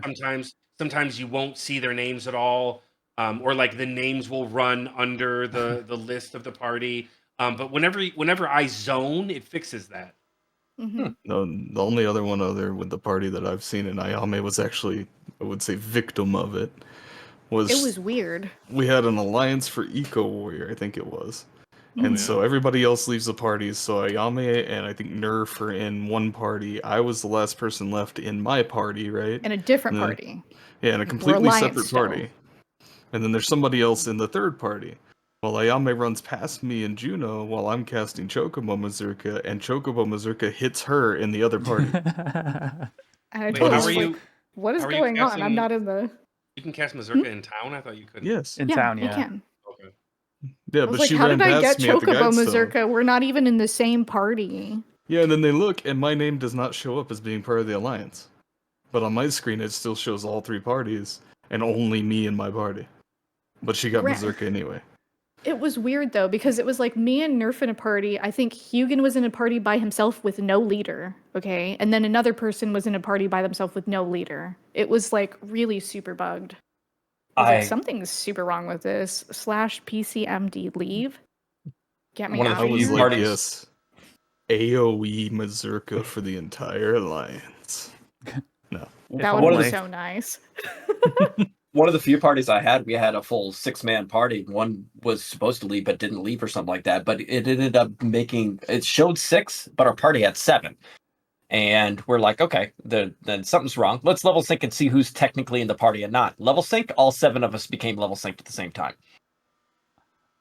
No idea, because we were like, oh, maybe we could have a 7-man sky party. Do DC'd, ruin the whole thing. Aww. So, but I mean, it's there, yeah. There's something going on with the parties. I guess that wraps up Glitch Fest for us. Everybody's had at least something. I talked about mine earlier with the Promathia thing, so that was interesting. Even though it didn't happen to me, I got to enjoy the benefits of hearing about it. But Level Sync does have something very special coming up that DA is heading, so I'm going to hand it off to him because he has more information than I do on it, but we will all be participating in it. We have not finalized any of the details yet, but for the month of October, Level Sync, one way or the other, we are going to be doing streams and benefits for the Extra Life. If you haven't seen what Extra Life is, it is raising money for the Children's Miracle Network. We are going to be more than likely making a team where we raise funds, and then at the end of the month of October, because it's before the holiday season hits, we're going to be donating those funds to the Children's Miracle Network. We'll have hyperlinks, etc., for you to be able to do. I know for my stream specifically, any subs or donations to my channel on Twitch will immediately get converted and transferred and donated. So the month of October is on the house. So I know it's September right now for those people of Twitch. October, anything you donate will be directly sent over to Extra Life. We're going to be working on a few things for maybe doing a long stream on the Level Sync Twitch channel where we kind of rotate who's streaming and run maybe a 24-hour stream. I'm personally going to be doing stuff on my channel as well, and I know a few of the other guys here will be doing stuff as well. We haven't worked out exact details, but Extra Life will be for the entire month of October. It's for the kids, guys. It's for the kids. Yeah, and I usually support that, so yeah, I will probably make my streaming return in October. Samesies. So, it should be fun.